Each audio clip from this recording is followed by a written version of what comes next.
but my audio sucks. It sucks, but I mean, what can we do? Switch to my laptop. But I'll anyway, just, T's got he's going through his some mic issues with his phone. Um, we can hear him. It's just not the best quality, but we can't. I don't want to delay any longer. So yeah, what's up? Guys in the chat, like, start your own podcast and do what you want to do. Like, I'd take some Well, feedback. I'm not just going to be told what to do in that manner. Like, it's just not going to work. Like, well, I mean, you know, oh, just I was, talk about a topic. We're not going to talk I about a was, topic for 2 hours. It's just there's no topics worth talking for 2 hours. Like that's just never what yeah, I we've mean, done. realistically, we've never been a topic sort of podcast where it's been like it's really just been shooting the shit since the beginning. Yeah. Just hey, let's start off mic and just ramble. Hey, I You know, mean, the only reason I keep doing it is just so that we stay in touch every week. I feel like if we yeah. stop doing the podcast, we might drift apart. So, but yeah, retro. He wouldn't tell us why. He said he's gonna have to be off for a while. I don't know where Terrell is. Sandstorm's just he got a he moved back. girlfriend. He moved to a different place. He's been on a few times, but he's got stuff to do. Um, but yeah, first thing I want to talk about is the. I'll start by last week I was praising Silk Song to the moon. Like I just was so back into it. I'm at a point now, and a lot of Metroid style games have this, but not to this extent. This is Elden Ring, Melina or whatever her name is, boss difficult shit. Like my options are the main story. There's a gauntlet room, and I've thought I got to the end of it. So a gauntlet rooms are you go in and there's waves of like two or three of the common enemies, and it usually ends with like a big new enemy. So this gauntlet room has like 4 or 5 waves. They're difficult enemies to begin with. You got a guy on the ground with a long reach. You got multiple dudes in the air with different style projectiles that are almost impossible to dodge. And it knows as soon as you press that button, like you're on the ground and it's about to throw its spear down at an angle. As soon as you press the button, it could be in the middle of its throwing animation and it throws it up right into you. Like it's just like it's some cheap bullshit. You get through those 5 waves, you get this new huge armored enemy with his club can basically cover half the screen. And then I beat him. And I was like, all right, nope. Here comes the next 5 waves of the standard enemies, and I couldn't get any further. I look it up. It ends with 2 of the huge dudes that can hit half the screen with their clubs, or whatever they are, hammers. And people are just raging about this thing. It's so challenging. I spent like at least 20 tries before I knew that. Now I don't even want to try. Like I can't even. I'm not even close. I barely get halfway through one time out of like 20 plus tries did I get to the halfway point. And I'm like, why? These area enemies are so cheap, even with just the 3 of them. Without the main boss, they're difficult. And I'm just like, okay, let me go level up my needle. There's a quest to do more damage. Well, you have to carry an item that's on a timer, and if you can't get hit more than twice, and you have to traverse half the map without fast travel within a time limit without getting hit. And when you fail, you just have to go back and do it all over again. And it's a really like super challenging, like huge traversal, basically bigger than the entire Hollow Knight game. You have to traverse just for this 1/5 of this quest to level up your damage. And I'm just like, I don't know. I don't know if I want to keep playing. Like I'm about done. I've done Really? everything. I did all the You other areas that I had places where when I got the new ability of double jumping.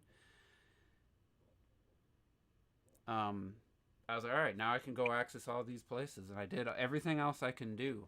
I only have roadblocks until I get new ability or an item to progress any further. And Huh.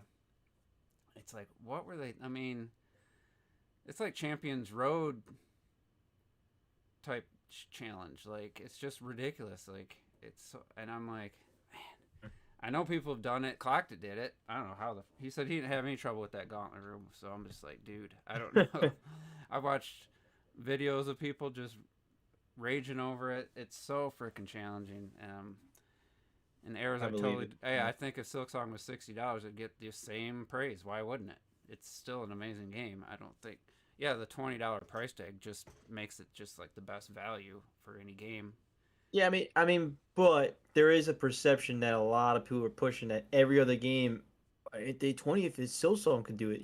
There was for a few weeks. Oh yeah, if there, Silksong would have been $60, this game's huge. I mean, I'm 20 something hours and I'm not even close to finish. Clock has got 70 hours in the game, and he's on his first playthrough.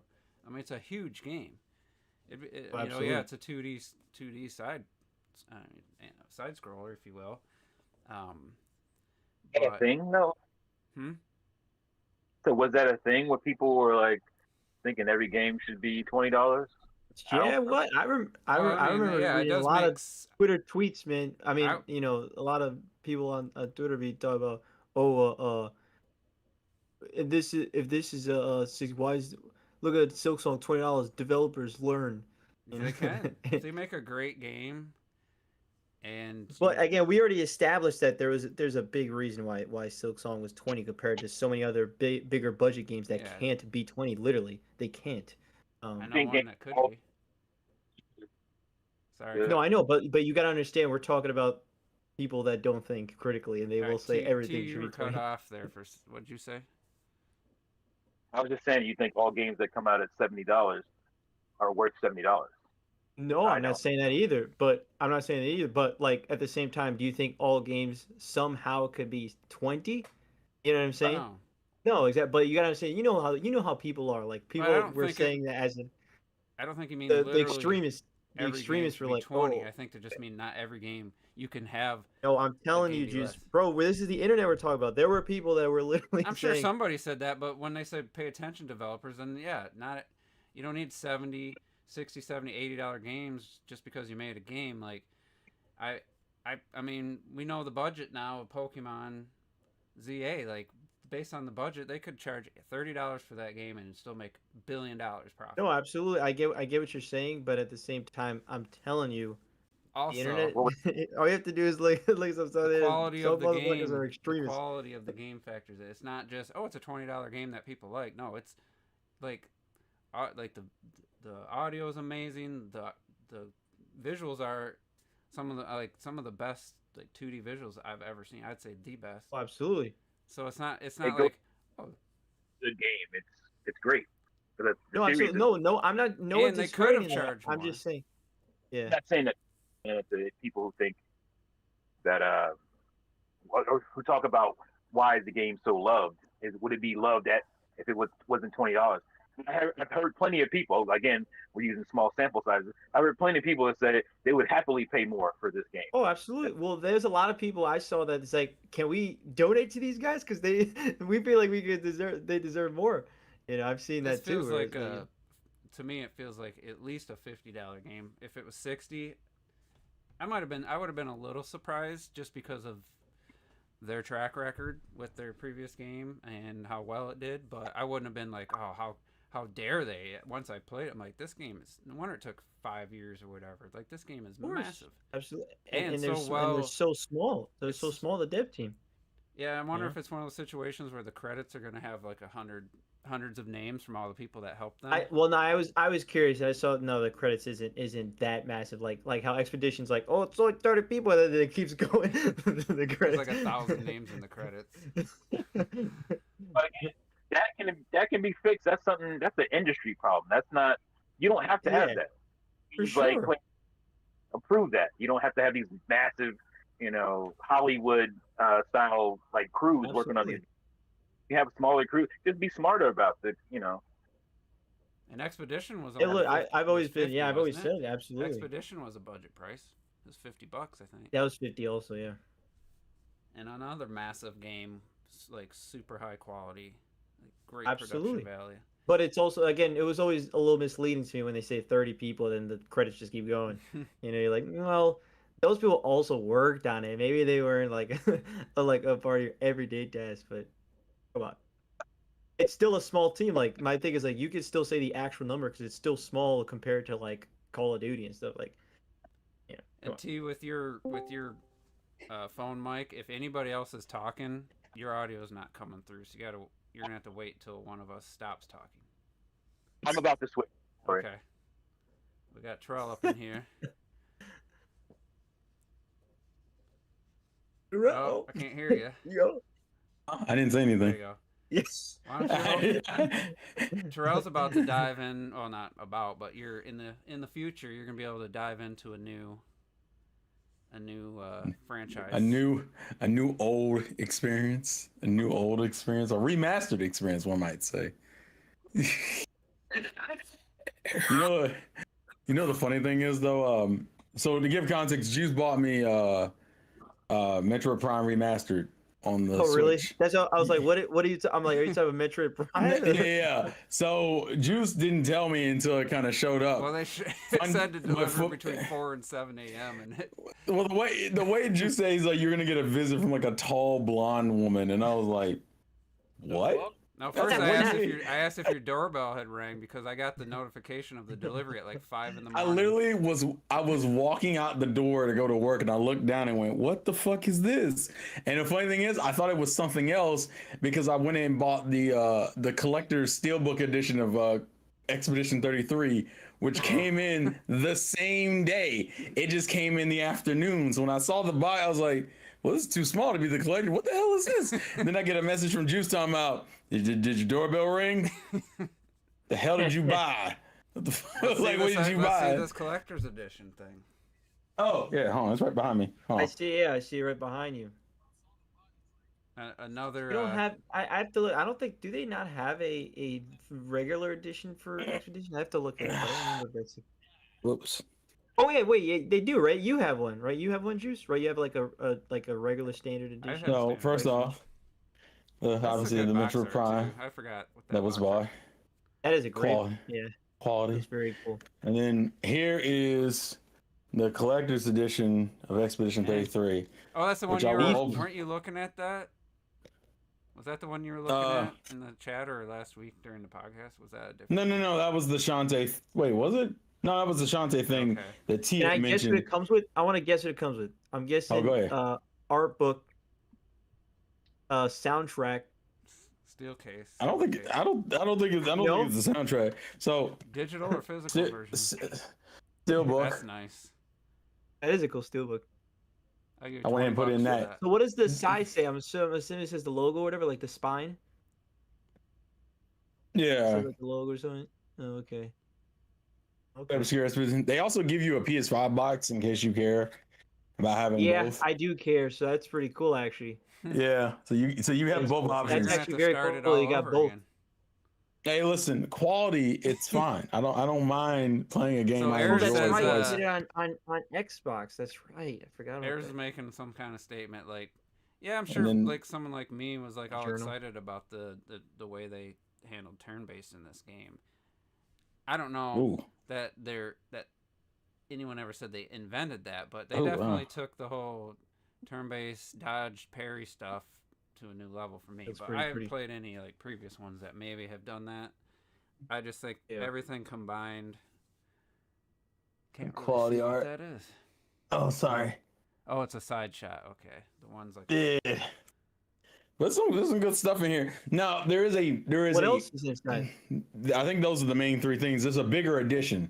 There's another edition you could have bought, but that one goes like into the hundreds, and I was like, I like the game. I ain't trying to spend 100. I think this was like 80 or so. Okay, all right. Yeah, so I didn't. I said, hey, I hadn't, because the edition I played, as you guys know, is the Game Pass version. So I was like, I don't have a physical copy of this game. I'm not doing. So I want the physical copy. And now you don't have to pay $30 a month just to access the game. Oh, don't worry. Also, you do get DLC codes for outfits. That's the other thing. I don't know if I can start that game over from scratch. I'm trying to make sure. Okay, yeah, the codes aren't on here. Okay, but you get the various codes for multiple different outfits.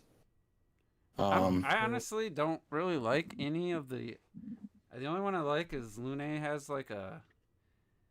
Maybe I stuck with hers. Whose did I change? Yeah, Lune has like a pink, like a Lune has the dress, best. like a dress with a. Yeah, but say shirt. Lune is visually my favorite of the, at least of the girls. I like her like I don't know if it's red or it's like a faded red color like dress. You talking about like her dress one? Yeah, that's the one I stuck. Yeah, with. No, that was a good one. That's a good one. But yeah, there's a higher edition that I think comes with the soundtrack, which I think is what Robert might have been thinking of.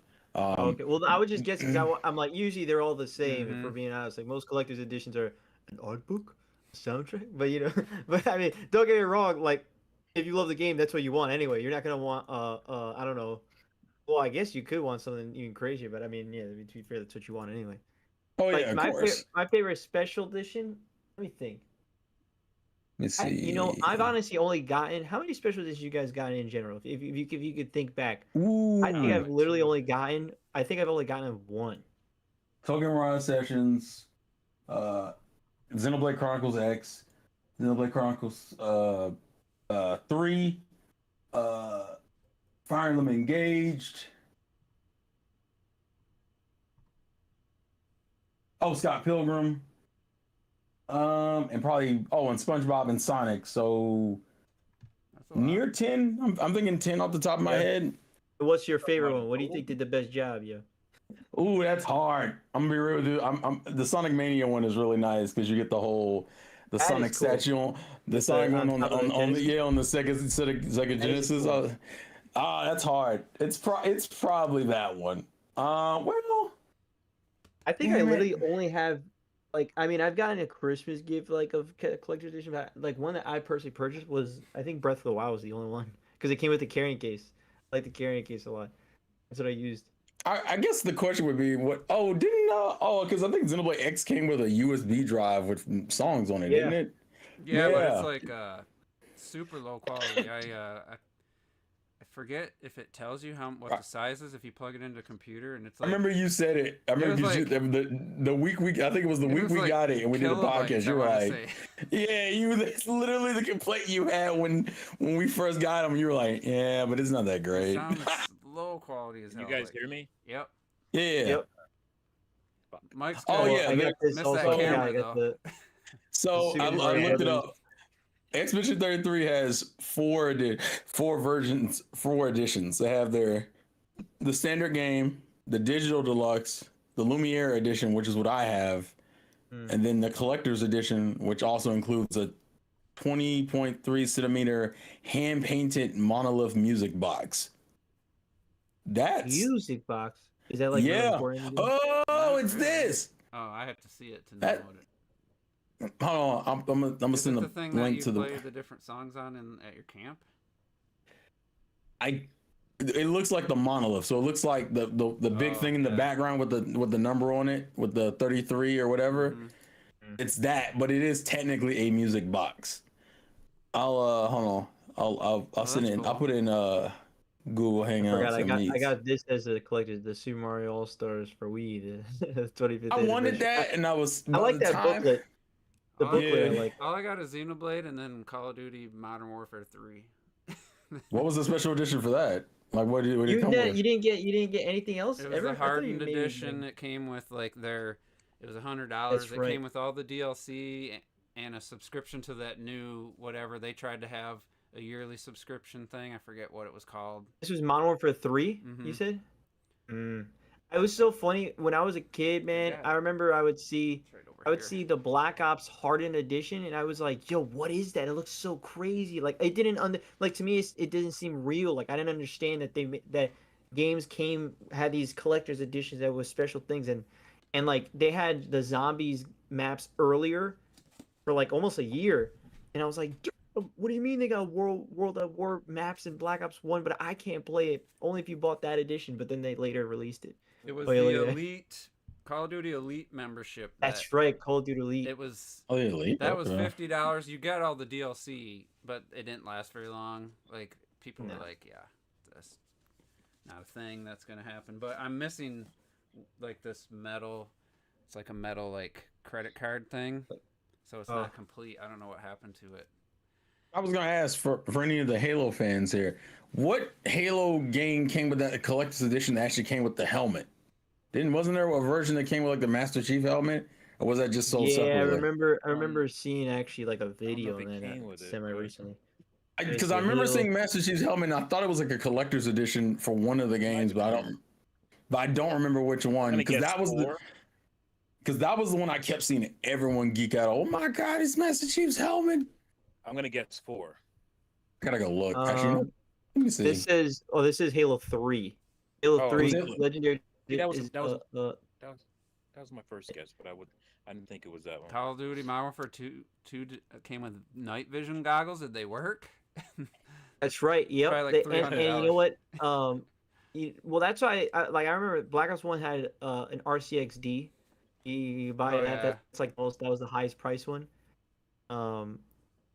They had some cool little special editions if you bought like the most. I mean, like, I'm trying to think what would have been the coolest special edition. Does anybody have one that didn't come with the game physically, or the game at all? No. There is. That's only recently though. Yeah. Yeah, but it's like what? There is a game recently that came up with. What game was it? Where if you bought the collector's edition, you didn't necessarily get the game. It was. Isn't it like one of the Ubisoft? I think there's technically a few of them. It feels like it was a Ubisoft game. It feels like it was a Ubisoft. I don't understand how you do that. To give you a digital copy, but to not even have the game is just so stupid. Yeah.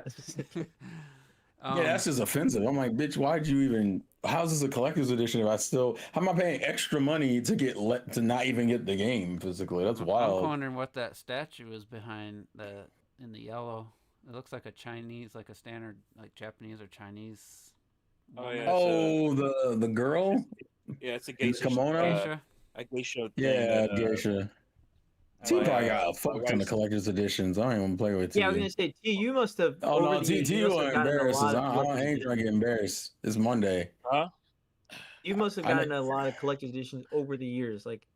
Oh yeah, I got a ton. I don't even want to talk about it. Yeah, don't do that. I don't need to feel bad. Well, okay. No, what do you think is the best collector's edition to you that you've ever gotten? The best? Ooh. Actually, I've always wanted. I have to. I mean, it's recency bias probably, but I think Starfield is the best. Like, oh, yeah? Let me grab it. It's have you guys seen it? No, or if I have, I don't remember. Does it come like a watch or something, or am I thinking Fallout with the Pip-Boy? I think that's what I'm thinking. I'm looking now just to see what people were saying. All right, so Starfield, and if you play the game, in your in your apartment, or I guess in your room in the main house, you get this case that's just kind of chilling on your bed, and I'm about to tear some shit up. It's like here. the Series S box. It's huge. Yeah. So yeah, like, yeah, I was like, goddamn. Right there, the styrofoam holding this. Almost thought you got a care package. I guess if you're gonna buy a special edition, I mean, it should come with something. I mean, true. It depends on how much it is. Like you're talking about, like 100. Did you buy a second one that you're leaving sealed? I like that case. Look how solid that case is. God damn! This is like, this is the real deal here, man. It's plastic, but it does have like aluminum. That's damn. Cool, that's nice. That's nice. So that's a little latch. Pop that bad boy off. Open it up here. Oh, you got to turn it first to release it. Jeez, is there side latches? I'm just impressed with the attention to detail. Jesus Christ! Comes with the patch, the watch that's in the game, the watch, yeah. The navigator watch, and the game is in this. There it is, right there. So there's the watch, and it works. It gives you like cosmic shit, cosmic. What do you call it? And it also works as because I was wearing it for a while. It also like synced to my MacBook, and it was giving me same notifications that my Apple gives me. That's crazy. And I was like, this shit is cool as hell. That's pretty cool. Yeah, I wasn't expecting that at all, but yeah, it's awesome. And the case is cool. Solid. Man. That's a lot better than the Fallout 76 one where they gave out this nylon bag that was a plastic bag, and everyone was so upset, and they started refunding everyone because. And it did come with the game. It was digital, obviously, but yeah. Oh, thank God. Yeah. So my favorite. Not really related, but one of the home theater guys that was brought up a few months back where he said Apple should buy Nintendo. He was gonna he bought a 5090 graphics card right after they came out, cutting edge visuals. Well, he finally bought a Switch 2, and really, he did a stream earlier today, and they bought Hyrule Warriors, the Switch, definitive edition. Really? His plan was to play that. That's a bit random. Play Age of Calamity and then play Age of Imprisonment. Try to get his kid into Zelda. And I said, nah. I said, you why don't want that to play game? You don't want to play Age of Calamity or Imprisonment without having played Breath of the Wild and Tears of the Kingdom, especially Age of Imprisonment. If you haven't played Tears, that's strange. Also, he's like, well, I just wanted to get my kid into it with more of an action game. He didn't realize they were related story wise.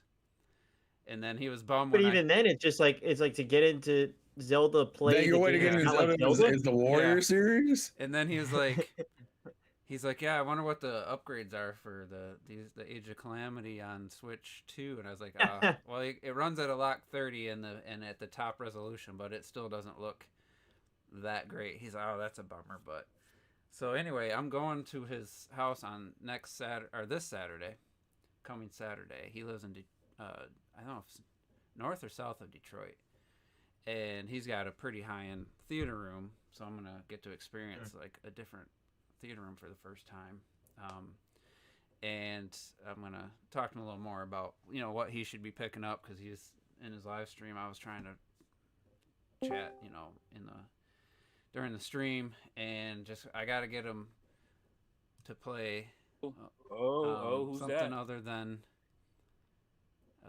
try to get him to play Breath of the Wild and Tears of the Kingdom. I'll just try to convince him.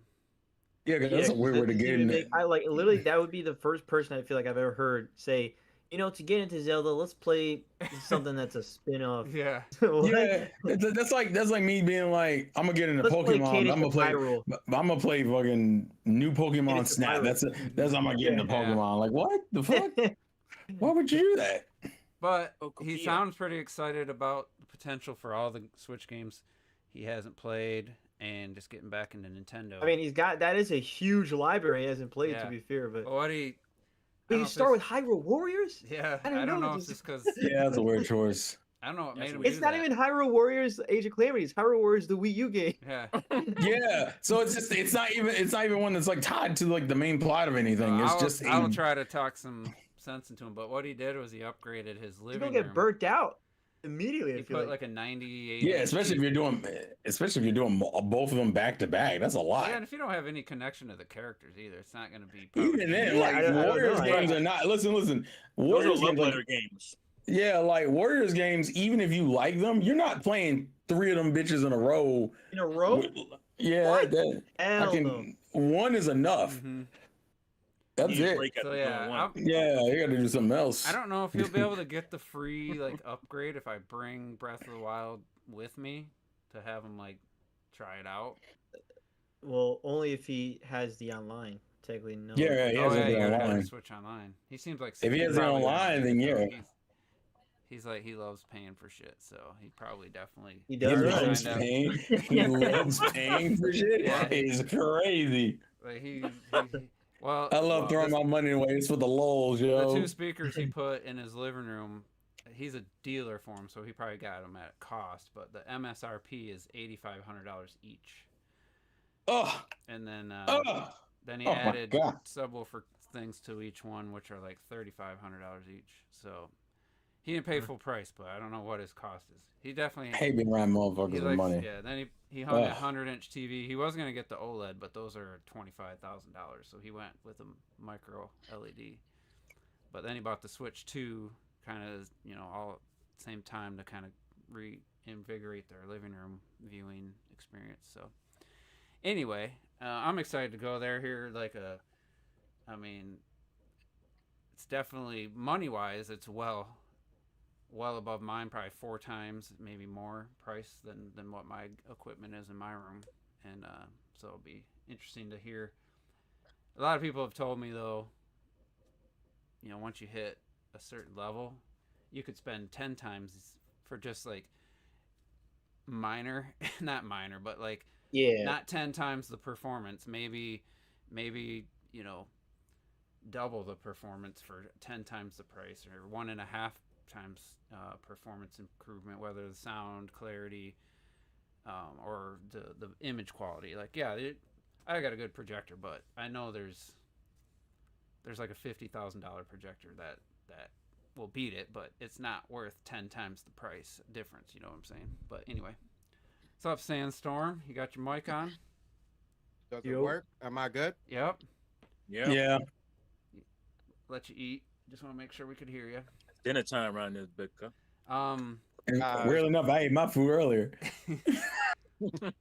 I got all week off, so I probably really? normal time I normally eat, but I made it yesterday. I just reheated some white chicken chili and baked a French bread loaf, and shit was good.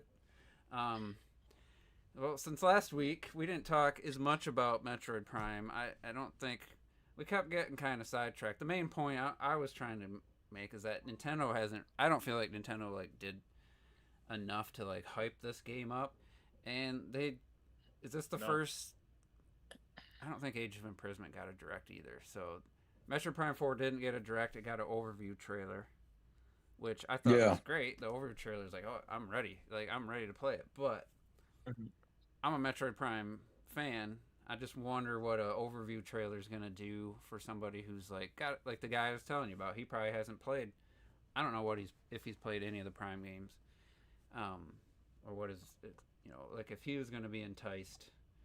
I don't know if an overview trailer in that format is for the casual audience. I don't know though. We're not casual, so we can't speak to it. I mean, to be fair, Metro doesn't necessarily have that kind of appeal to the casuals. At least I've always viewed it as more now with the I think comic relief character. I think a better trailer could hype people, like an epic trailer. Yeah, but I just in the end of the day, it's also a first person sci-fi adventure that you would think they'd be able to make a cool trailer that would appeal Metroid to. Metroid has great music. Metroid Prime series has amazing music. I don't want some lame voiceover guy. I mean, if I'm taught for hype, for me it was informative. I learned everything I wanted to know basically from that. But for a get hyped, get excited kind of thing, I always think of Ragnarok. I was looking forward to the game, but when that trailer came out with the music at the end, the hammer clashing with or Thor's hammer clashing with his axe, I was like, oh fuck, I'm so hyped now. I'm always hoping for Nintendo to do something like that. Breath of the Wild trailer was one of the best, if not the best trailer of all time. Super. The last Tears of the Kingdom trailer was also there right was up a good there. Tears of the King. That's last right. Before that, I think they did something before that trailer where I was like, I think that was around the time of Ragnarok, where I was like, man, look at Ragnarok's trailer. They just Well, I actually recently listened to that podcast. They did an informative trailer around the same time. No, it was what it was. It was just that very short trailer that was 20-something seconds long. Oh, really? And you were talking about Ragnarok. You're comparing it to that, and I was the one debated. Everyone saying, man, it was fucking awesome because he skydives and he lands onto this giant bird thing, whatever that is. It was a nice tease. And Retro was like, it's exactly like the last one. Yeah, I remember that. And it wasn't exactly. Oh yeah, I remember that. It showed us some new stuff, but it was the same kind of thing where it was a little tease here type of thing. It wasn't the big. And I was like, man, trailer. come on, it's so cool regardless. Yeah. But I just think Nintendo, even though with the new people in charge, they can't get out of there. Well, we got to be very informative. We need to let them know all the important information. We have to tell them. We can't just show them a cool trailer with music. We have to tell them what the game is. I kind of feel like I don't know if that's Nintendo of America's influence.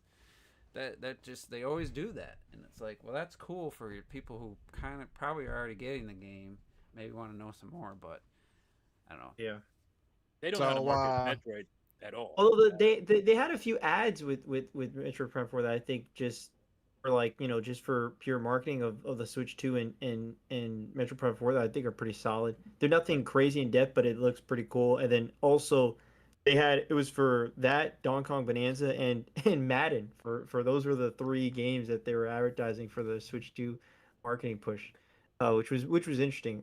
But yeah, I mean, I thought those ads were solid. It wasn't like purely about Metroid Prime. It's at the same time, hey, we're also marketing this new system, but it was cool. What do you think, Sandstorm? So I was gonna have to agree with you. So I kind of did. I do a test like I normally do. Shout outs to Jess Brooks because she's my tester for everything. And I played this video like while watching it with her, and I was like, man, I'm excited. Finally get it because I thought we were gonna get a whole direct for it too. And so I'm playing the trailer with her, watching, and she's like, oh, okay. And like in my head, I'm like, yeah, froze for a second. They need more. I'm like, yeah. I'm noticing that I'm gonna have to like start explaining exactly what's going on because like all of this is cool, but like, what is this? You know what I mean? So and I can see it's probably going to be that way for a lot of people who are a lot younger than us. You know what I mean? Like, yeah, they see this first person shooter, but like, what exactly is this? And then so I had to like explain some of the timeline. And then I was like, oh, by the way, it's actually a girl. And she's like, oh, okay, that's okay. That's kind of cool. But like, I agree. Do they ever show like actually Zero Service like in it? No, not really. We need some 3D Zero Suit at some point. So I say all that to say like, yeah, I agree. Like the overview was cool. It's cool for us, but like for anybody who's new, I would even say even all the way back to the Wii U era, if that was your first system or like the end of the Wii era, like besides Smash Bros, you don't really know her or even less the story that's going on so far unless you watch some quick thing. It looks like the cinematics are really high quality. Show some cinematics. Yeah. Show some first person shoot. Show her jump out of the ship.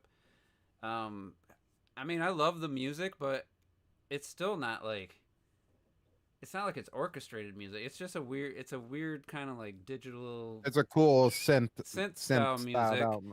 Yeah, and I kind of wouldn't mind incorporating some mix of like orchestrated music and synth music, but there's so many good tracks, good music in the series and as a whole. Like just for the trailer, have it remixed into maybe an orchestra rendition or something, and just show the cinematics, show Samus like, show some gameplay. I'm not all about just cut cinematics and CG and stuff, but I don't know. That's how I feel. Comparing Metroid Prime to a walking sim is crazy work. as crazy work. Yeah, definitely. It's definitely a slow-paced game. There's a lot of tense combat sections, though. Like, well, every room you're doing something. Yeah. So I wouldn't say that's a walking sim by any means. But it's also especially with the gyro or motion aiming, like it's a very fluid movement system. Once you get the double jump, once you get the abilities, like you're not just slowly walking. Yeah, in the beginning because you got to explore this world. There's dangers everywhere. You got to figure out where to go. That's the whole concept. So yeah, and it's like I don't know. Somebody said we're not being negative about the game. I just wish Nintendo would do something. No, it's not about the game. With the marketing. I just feel like Nintendo has never really known how to market Metroid. Right. We remember the Wii commercial though. It was like it'd be an easier one. You'd think it'd be like especially Metroid Prime. You would think would be like an easier. You would think. Like I don't know. Like I have a really cool commercial for Prime in my head, and I don't know why Nintendo can't pull that shit out and do something similar. It's weird. Very strange. Like, get into Samus. Like she's a cool character. She's a fucking orphan. Her parents were killed by fucking space pirates, and she has this badass ancient armor that she uses from Chozo. And there's a whole. I guess they don't really explore that enough in the games, either. I think that's the kind of stuff that would push Prime or Metroid into being like a more commercial game. When you like really dig into her backstory. I mean, yeah, we know in blurbs what Samus is about, but like, give the game more of that, and not just like, oh, I'm gonna have to scan this console to learn that, So I'm trying the find thing that. is though, I feel like Metroid Dread had pretty good damn trailers and It did. I would agree. Dread had great, but I also think Dread shows better personally. Yeah. It is maybe more faster paced, as you can say, like in terms of Yeah. Dread was such a good game. Oh my god. fucking awesome. Yeah. I don't know. I would use like live action chick, walking around and doing, kind of almost like they used to do in the like early 2000s. I think they did the Wet Prime, where they had like a live action Samus walking around, and if I'm not mistaken, I might be thinking of like the Japanese commercial or something. I thought they did that for Other M. Didn't they do that for Other M too? Other M definitely had that. I can't find the commercial where the dude's diving around the couch with the Wii remote. Wasn't that Metroid Prime? That's not a commercial. That was a promo for like the Wii. Yeah, it's for like just Wii in general. Actually I have that. Yeah, he's doing all this. Put that video in one of my backlog episodes. All this weird shit, diving behind his couch, and come on, man, he ain't doing that. I feel like that the Wii remote is nowhere near that. Where they were showing Metroid during a part of it. It was with Metroid, but it was it was with Metroid. It's okay. I'm gonna send. I actually have it right They here. did it also with Twilight Princess for Wii also. Where the guy was doing all this crazy stuff, archery work, poking around and pointing at shit. Yeah, I found it. Yeah. Let's see. I feel like it's a Wii trailer for a bunch of people. Yeah, he's in the dark there. Right there. Yeah. Oh, I vividly remember this because it's in my Wii versus GameCube video, so I remember. Yeah, I put this in one of my. I put this for one of my Wii. How did that load? What's going on? There you go. Your internet going there? It tried for a second. Yeah, look, but it's loaded. That's the thing. It's loaded. It's loaded, but it's like I ain't playing for y'all. Wait, change. Oh, top point. Oh, done. There he is. It's still playing pretty choppy, but it's playing very choppy. I don't know what's going on. Okay. Well, you get the gist, man. Well, let's just find a shot where he's diving. Yeah. It should be coming up in a second. Yeah. Well, yeah, this second is turning out to be 30 seconds. Damn, what happened? Okay. He does that whole snatch. I mean, you do snatch like that. I did. You do snatch that way in that game. You snatch. See, I remember the whole ad being like him jumping around, diving. Oh, here it is. Here he goes. Yeah. Then he moves his arm like that, like he's shooting with the. He's doing all this, yeah. Like that you have been. The Wii remote you don't shoot like this. So even the Wii Remote Plus was not that accurate, but I get it. That's what you got to do. You got to do that. Well, again, dude, like let's say the Wii marketing ads were amazing. Like you had to show us. Like, it's amazing. That's how you like to play the two Japanese dudes coming to your door and shit. That shit was cool. Yeah, I mean, that was awesome. Yeah. The music was perfect. Everything was perfect. So, marketing. Yeah, man, I still think there's like a launch trailer maybe they could do, but that overview trailer for me. That's the thing. That shit is quirky. Nintendo is comfortable with quirky. Nintendo's not comfortable with like a cinematic, like science fiction shooting game. With they don't know how to market that. I think, but they just need to find somebody who does. That's all. Yeah. It is weird because they made some of the greatest trailers of all time with that Breath of the Wild and Tears of the Kingdom trailers. Like whoever made those, hand that department or studio, whoever made that trailer, show them, hey, can you do something for Metroid Prime 4 for us?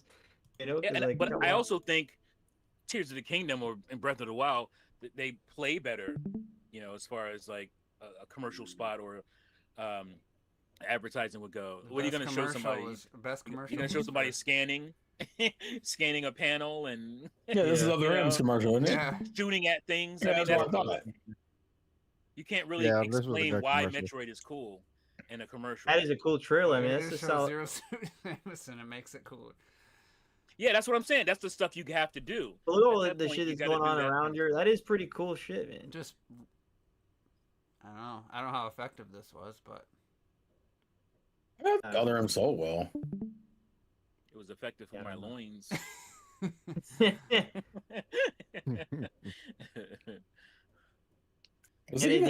Other M shows well too, though. that's pretty good. They also Some of even the show stuff the is game. flashy, looks cool, but It's very That's flashy. why Yeah, that's the point. If you don't have, it's kind of hard. That's why I say for certain games it's harder to show off then I spent so when much it's time always first person. Yeah. trying to jump on a 2D plane, but you could go. Samus could go in and Puzzle forward and solving back doesn't on the show 2D well. plane, and I kept missing platforms. Well, most puzzle solving is also not It doesn't like show well in a commercial. yeah, it doesn't grab people. Like guys, the Prime block's One been moved commercial, 6 let's see. inches. Let's go. Let's fucking go. Oh man, he took 20 minutes to get to that energy tank. Let's go. Let's go. Like it doesn't play well. Oh yeah, I remember this. But the thing is, like, unfortunately, I know you don't want to be misleading, literally, but like those, like Juice was saying, this some is of the Japanese cutscenes, one, right? especially the beginning cutscene, the opening Prime 4 cutscene is so one of the most epic cutscenes I've ever seen That was Nintendo amazing. do. I didn't watch the Yeah, full this is thing. awesome. I don't know if people are showing like the whole thing. I just see where she I lands. and did see the jumps out full of ship. thing, and it looks insane. They made this suit back before like 3D printing and shit. Like now people can Yeah. make this stuff. Look That is better than pretty this cool, shit. yeah. So that's a question we talked about, or we didn't talk about it in the podcast. I was discussing.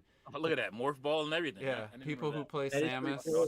if they did a movie, and I was like, would you want them to have like a 3D printed suit of actual suit? Whether that hopefully wouldn't slow down the actor, would you want to, or would you think they'd just do a whole CG suit?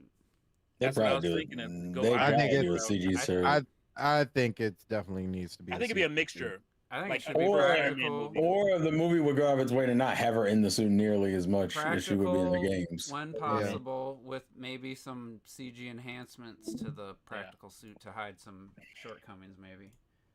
Do I think you play it like First Iron Man Aliens? movie did it really well. She's trying to run to try and find her suit, and the suit is somewhere, I and would, so yeah, I would she's say in you would zero start suit without the suit. most of the time. Yeah. It doesn't Yeah, have to we're be probably.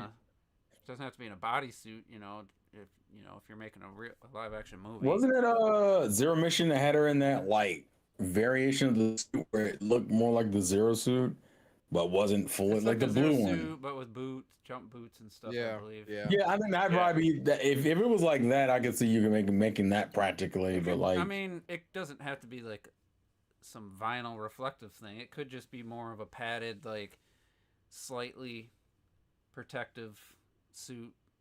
Not just like underworld glossy vinyl, like what you just saw in that commercial. But I think the other issue is would they try to rationalize the morph ball, like how that actually doesn't crush her? I mean, you can't. You have to. Or would you just that's suspension of disbelief. That's what it has to be. Yeah, I was gonna say, do you explain that? Because I feel like any explanation is not necessary. I think they could make it like The most you could do is make a joke about it. That's like what I would her do. physical body maybe goes into like another dimension almost, so it doesn't crush her, like another realm. I think she easily gets that upgrade. She says, "No, I'm not looking to get crushed," and then the suit's like, "No problem," and then you just move on from there. Or it's just a bigger morph ball, and it's just. I think a huge morph ball would be dumb. And you have to put somewhere in the movie, some side character asks Samus, "Can Metroid crawl?" Yeah. Yeah. Throw that in there for the fans. Hey man, I think we gonna get a Metro movie one day, man. It's gonna happen. I think it is. At some point, they're gonna have to, unless they just some reason make a I don't know, a random other movie. Like at some point, Metroid's got to be on the catalog. I feel like I think it is. I think it's too good for a thriller of some kind. Ain't gonna make Rhythm Heaven the movie, right? So they got to do Metroid. I mean, it's got to be. I hate to use the most obvious thing, but you got to have it be more of an alien and an alien style game. Absolutely. Yeah. The first Alien, like just Yeah. creepy, dark, no, absolutely. claustrophobic. But she's also That's gotta be a badass, so it's like I don't know. That's what I was saying. Like if you have her suit as the objective of the whole movie of her trying to find that, and she's on this big beaten down spaceship or whatever, even if she's on the planet or whatever, and it's like ran with all these aliens and parasites and stuff like that, it makes her more vulnerable for the person to Well, kind of sympathize with until she gets to that point where it's at the end and you finally see her in the suit and you're like, oh, it's go time. And she's like, I'm in here. I think you can have her in the Varya suit, and she, gets the upgrade just like the fucking video game. I think you could do that, and then the Varya suit won't be like this big cumbersome thing that she has to have for the whole movie. Also, maybe she, before she fights Mother Brain at the end, she gets the Right. fucking upgrade that gives her the kind of mech, setup to the suit. I think that would be a cool way to do it. I don't want to see cheesy flips, like I can't help but think of Paul W.S. Anderson's Resident Evil franchise. I don't know why. Man, there's such, it could go wrong so easily, and to get it right, they want to hit a mass audience, so they're probably gonna make it more light, maybe have some more humor. To be honest with you, I feel like the final I feel like that final fight against whoever, doesn't matter who it is, I feel like it should end relatively quickly compared to all the things that she's had to deal with. And then she gets to that don't drag it out. Yeah, like I'm about to blow this whole planet up. That face we know. Also, I'm make about the to space blow pirates this whole planet up. terrifying. Make the Metroid actually terrifying. Well, I think you should go aliens with it. I think she should be with the small group of the Federation force, and they get stranded, they get separated somehow, and they're working comms, and I found this fucking ancient pyramid thing, and then she's working her way through that, and that kind of thing, and then that's how she discovers more about the Chozo and how their technology works and all that, and that's how she upgrades at the end to fight Mother Brain or whatever, Omega Pirate, whatever you want to have her fight at the end. I would hope Nintendo doesn't try to make all their movies. I mean, they want them to make money. You got to make it. You can't make it like hard, rated R, violent, gory type of thing. But Metroid isn't even that anyway. Like no, it's not about that. I mean, you can get bug gore, that's about it. Yeah, exactly. And that's PG-13. Like, it's PG-13. You know what? I can't believe the Lion King's rated G. I was just looking that up today. Like the first Lion King, like that's got some scary stuff for that's some dark stuff in there. Yeah, I mean, if it makes you feel better, the most scariest movie of all, Bambi, holds it causes trauma. You know what I'm saying? Yo, somebody got on their knees, but somebody got on their knees for that G. Ain't no way that was a straight up. They had to work that G in. Like the hyenas, Mufasa, the way that Scar let him die. Like, come on, like that's G? That's some dark stuff. Cause what I'm thinking, you come back, we'll kill ya.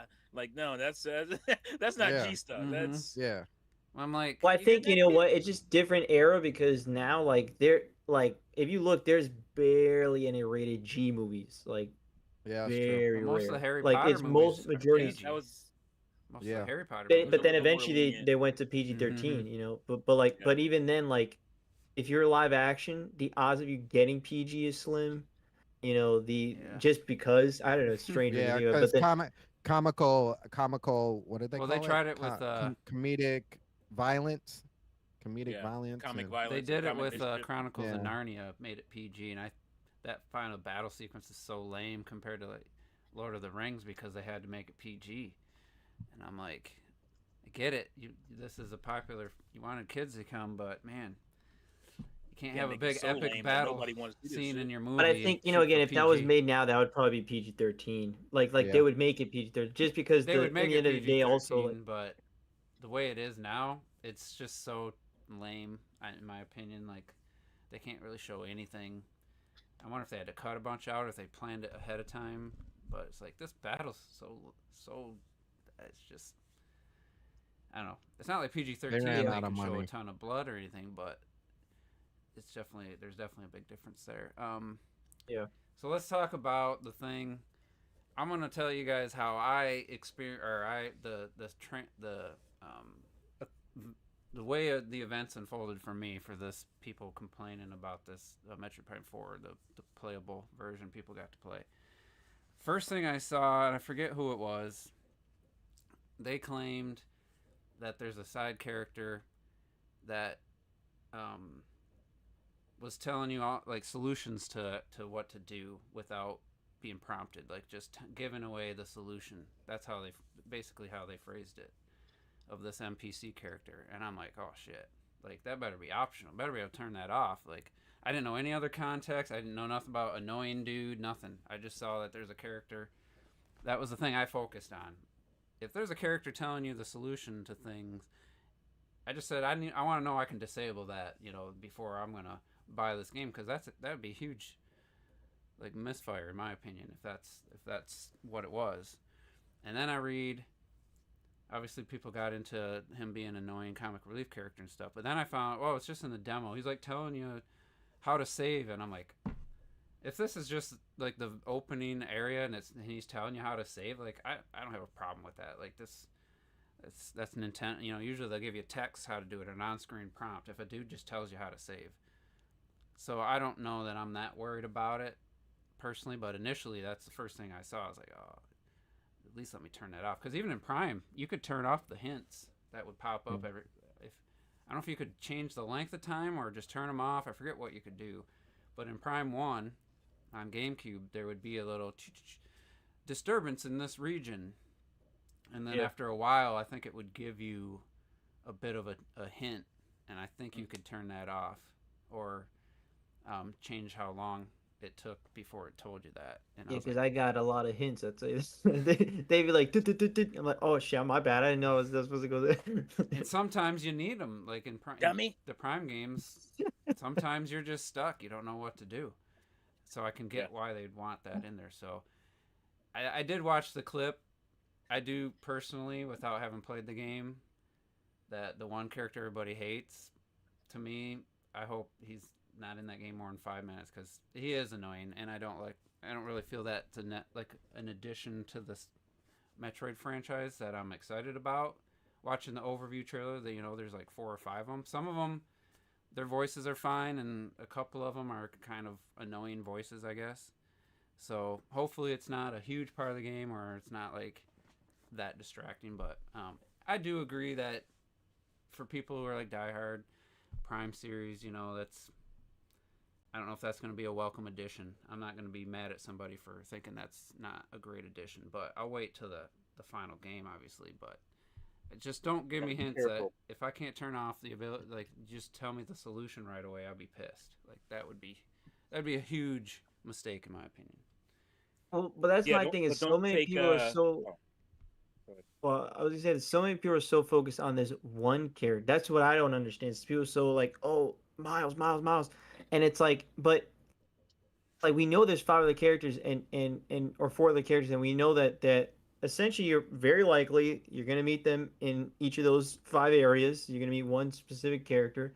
You're not gonna be with them the whole time, and it's just to again more interaction between the Federation troopers and I this guy clearly is definitely like more of a tutorial guy.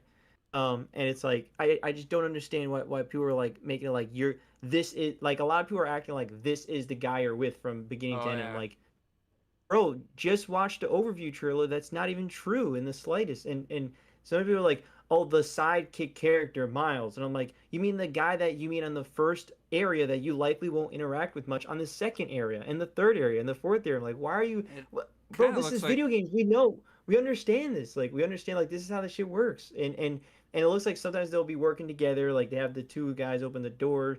But my thing is like Halo. This is what. But my thing is kind of like you almost maybe always wanted that.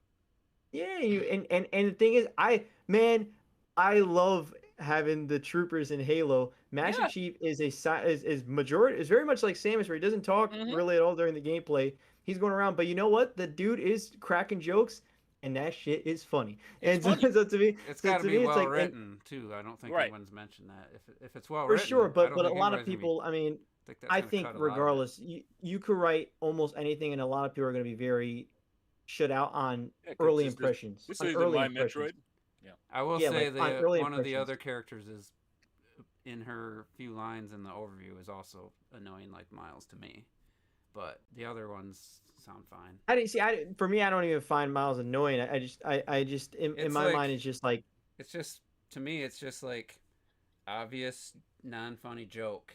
It's not funny. That's the problem. If it's supposed to be funny and it's not funny, that's when it becomes annoying. If it's funny, And then go ahead. Can we give Nintendo some flowers? The fucking character designs are really the most realistic ones I've ever seen in a Nintendo game. Like especially that one dude. I don't know what his name is, but he looks black guy. Samus yeah, amazing he like his face I was is like, so yo, detailed. that's crazy. I didn't notice that. Let me I'm gonna have to go back and look. Was this in the overview? Because I don't remember seeing any of this. I was. It looks like it's based off a real person. Like they scanned one of the developers or something, and put him in the game. Like, it's very good, and it's not like the kind of goofy, unrealistic looking kind of humanoid stuff you would see in a lot of Nintendo games. Also, the game visually looks stunning. I mean, there's areas where it's like where it doesn't have the lighting. There's nothing for the lighting to show itself, to make it look atmospheric. Like the open desert area just looks kind of. This is the overview trailer, isn't it? Yeah, but like this area. Okay, just making sure. This area looks great. Yeah, this area is awesome. I'm buying the Switch 2 edition. I'm gonna, like T mentioned, well, I'm gonna try to find a way to print. I'll just somebody's gonna make a fucking nice cover, or, so I'll just Etsy or whatever will have it. But look at the quality, like this. Etsy is definitely the reflection on like the visor and stuff looks nice. Yeah. That red suit that right so there. cool. That looks phenomenal. I don't know if that's. That looks really good. View roast. Jinx. But that's what I'm saying. Like, I think people. My thing is people. The problem is people today have short attention spans, and they didn't watch. Back in my day, on the 360, we didn't have to deal with this kind of crap. But they didn't watch it, and so a lot of people are commenting saying, "Oh, the sidekick Miles, this sidekick." I'm like, bro, you're not with him for a majority of the game. We know that's going to be the case. Sidekick. But also, we're in an era of. Can we pounce on every little thing? Because I'm angry at Nintendo right now. There's a lot of that in this. There's a lot of that. People who never even fucking touched the Metroid game. Look how much footage is there with no Galactic Federation trooper near you. Yeah, I mean, you were acting like you're with is gonna be regular Metroid shit. I don't know. I'm like, bro, this is Retro Studios. I don't understand. I'm honestly expecting at least a couple of those characters to be not the best part of the game, but that's just my guess. I don't know. It might end up being my favorite part. I'm usually fine with characters like that in the games that are like super serious and you're kind of. It's a nice change of pace for me. I like that kind of stuff, man. Can it get me too. To be too much? I didn't notice that maybe. Suit. My first. I love that suit, by the way. That's it's crazy. That suit is so sweet. Let's go to the. But I don't expect it to be it's so funny because I'm like, but my thing is again, like, do you see how much footage there is without the troopers? You know what I'm saying? Like, it's not like they remove them and then look at this guy. That guy. Nice.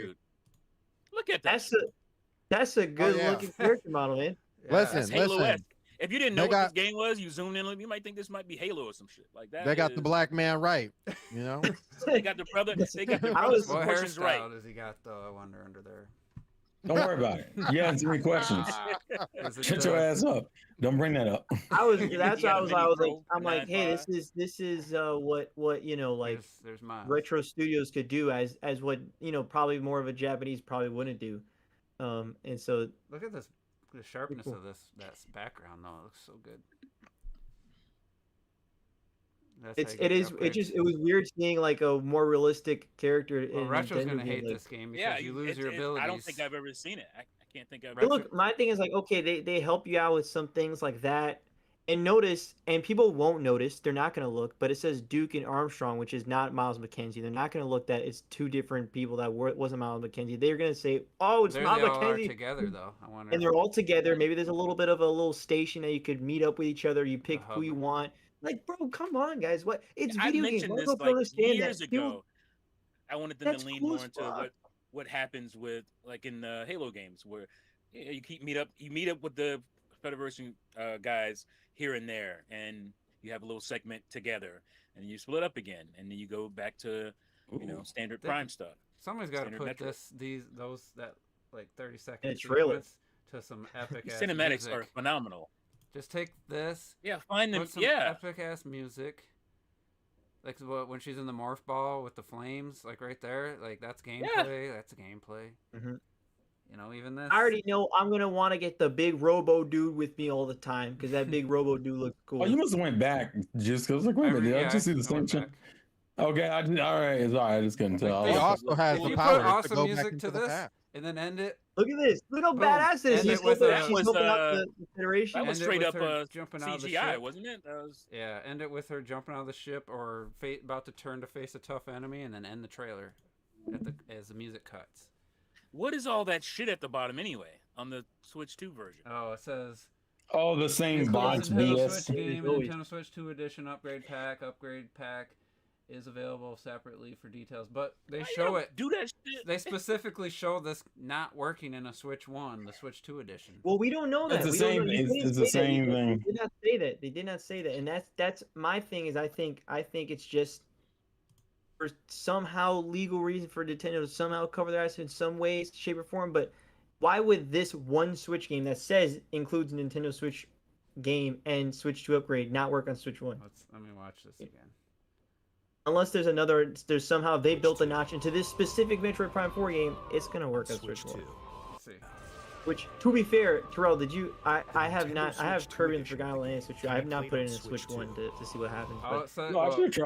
I should try Pokemon real quick. It says the Nintendo Switch 2 edition can only be played on a Nintendo Switch 2, but that's the you know how Nintendo's wording is. That means exactly. That's what I'm saying. You know what? It's Nintendo. Do it. I'm gonna go test it. I'll be right back. The upgrades won't work. Yeah, got it. But you're time to try to do a little Mythbusters. Oh, so exactly. That's exactly, Juice. That's what it is. It's the Nintendo Switch 2 edition does not work on the Nintendo Switch 1. Right. That's totally what it is.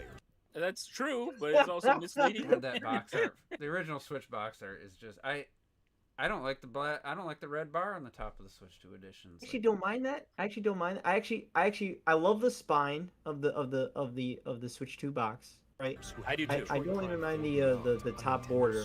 I just don't like the fact that every Switch 2 edition has that big thing on the bottom. And I don't understand it. I don't. It's so weird. I know their players. Why would you put that shit? At least have a reversible cover. Put a reversible cover. Oh yeah, have a reversible cover.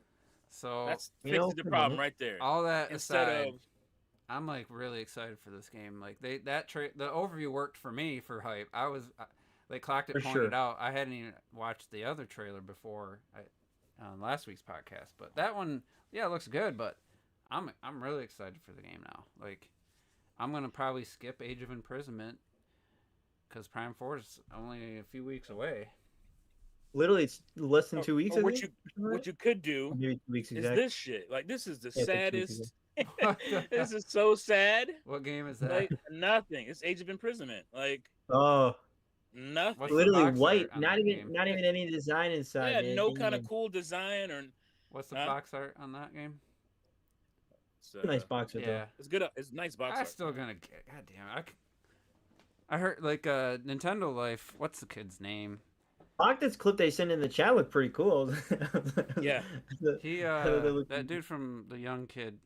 And I'm not saying that just his opinion means anything, but he was saying that he thinks it's like not a hidden gem, but he thinks people aren't really appreciate what it does and what it is, and that he thinks. Well, do you think it's kind of like mm-hmm. I would say it lands in the same way that in 2017 Fire Emblem Warriors did, where it's like people are going to skip Fire Emblem Warriors because 2 weeks later was Odyssey or whatever. For this, you have Kirby Air Riders and Metroid Prime 4. And you're like, well, yeah. When does Riders come out? Like this week? This week or something. Jesus, what are they doing? Yeah, booting. It comes out Friday, but yeah, it does work. Didn't even say anything. Did it? So you know what that is, Juice? That's totally what it is. Wait. Get all the way in the game first. Oh, come on. I never started one, so it's actually. That's gonna start. It's gonna work. There wasn't an update. It's booting a cutscene. It's doing the cutscene. There was no update. Because I never played it on this. Oh yeah, there wasn't an update. No, well, there was an update. You just skipped it. But I skipped it. So here's the question: if that's truly a Switch 2 cart with what's the read speed on a Switch 2 cart, like 100? Well, it's downloading something right now. The original Switch cards only were like 40 megabytes or 20 or whatever. I wonder if the 32 is the biggest. Switch 2 edition boots up faster on a Switch 1 than the Switch 1 edition cartridge, or is it the same? That'd be interesting to know if it's the same cartridge. I mean, that is a very specific comparison to try to find. I'm just wondering if it's actually a different cartridge inside the two, if there's actually the faster read speed or not. Oh, I see what you're saying. What happens if you don't what if you put the Switch 2 edition in without an update? Is it still the Switch 2 edition, or does it have to update in order to unlock it? My head hurts. You know? Yeah, wait. If you put in the Switch, wait. Like when I get Metroid Prime 4, I'm gonna decline the update and see if it'll let me play. See if it's truly the Switch 2 edition without any update. Got you. No, I don't. Oh, you mean on default? Okay, I see. Yeah, on the cartridge. I want to know if it's just the Switch 2 edition, and the update I think it's just would just be like a day one. No, I think it's just the Switch 1 game that you download the update of the Switch 2. Yeah, but I'm wondering if the Switch 2 edition, if you don't update anything, if you just put that in, if it's truly. Will it be like faster? As you're saying, is it truly the Switch 2 visuals and everything, or is that? I don't think so. Unlocked. Do you think via some kind of internet unlocked? Do you think the software update blocks? Oh, well, you know what? Hold on a second. Now I think about it, because I mean, I have not. I put in Kirby in the Forgotten Land into my Switch 2, and there was no update. No. Well, actually, you know what? Mine says something specific for Pokemon. I read it. It says includes the Nintendo Switch game and the Nintendo Switch 2 edition upgrade that's pack. on every single one. That's on every single one. Yeah. So Kirby didn't have an update at all? Does Metroid say that? Is well, that I just remember right now, like when I put it in first, there was no update. Oh, I see what you're saying. Does the Metroid one say Switch and Switch 2, or does it just say Switch 2? Because Pokemon says it's the Switch game plus the upgrade pack. Same thing on Metroid. So in theory, that means you should be able to play it on. So yeah, the Switch 1. Well, you know how Nintendo is. They said Switch 2 edition. Theory. Again. The Switch 2 edition, not the cartridge. Why don't they just tell you that this game, the Switch 2 edition, plays in your Switch 1 and your Switch 2? Why don't they just tell people that? Like, why are they keeping that secret? Because I feel like you would think they would want to advertise that, because they could literally. That's smart delivery. Yeah, well, also they could make Switch 1 buyers pay $70 because they're like, well, I'll get it eventually anyway. Yeah. You know? so I don't understand. It's just crazy. I mean, we were debating with Retro before the Switch 2 came out, and he thought it was cut and dry, and it wasn't. It's not. And he was wrong. Yeah, he was wrong about that. With what it actually. It's what we said it was, but none of us predicted you'd be able to put it in a Switch 1 and play that game. Initially. It wasn't until the developer came out. Well, I mean, look, even now we're still questioning stuff about it. Yeah. Still questioning how it works. What are you doing? Exactly.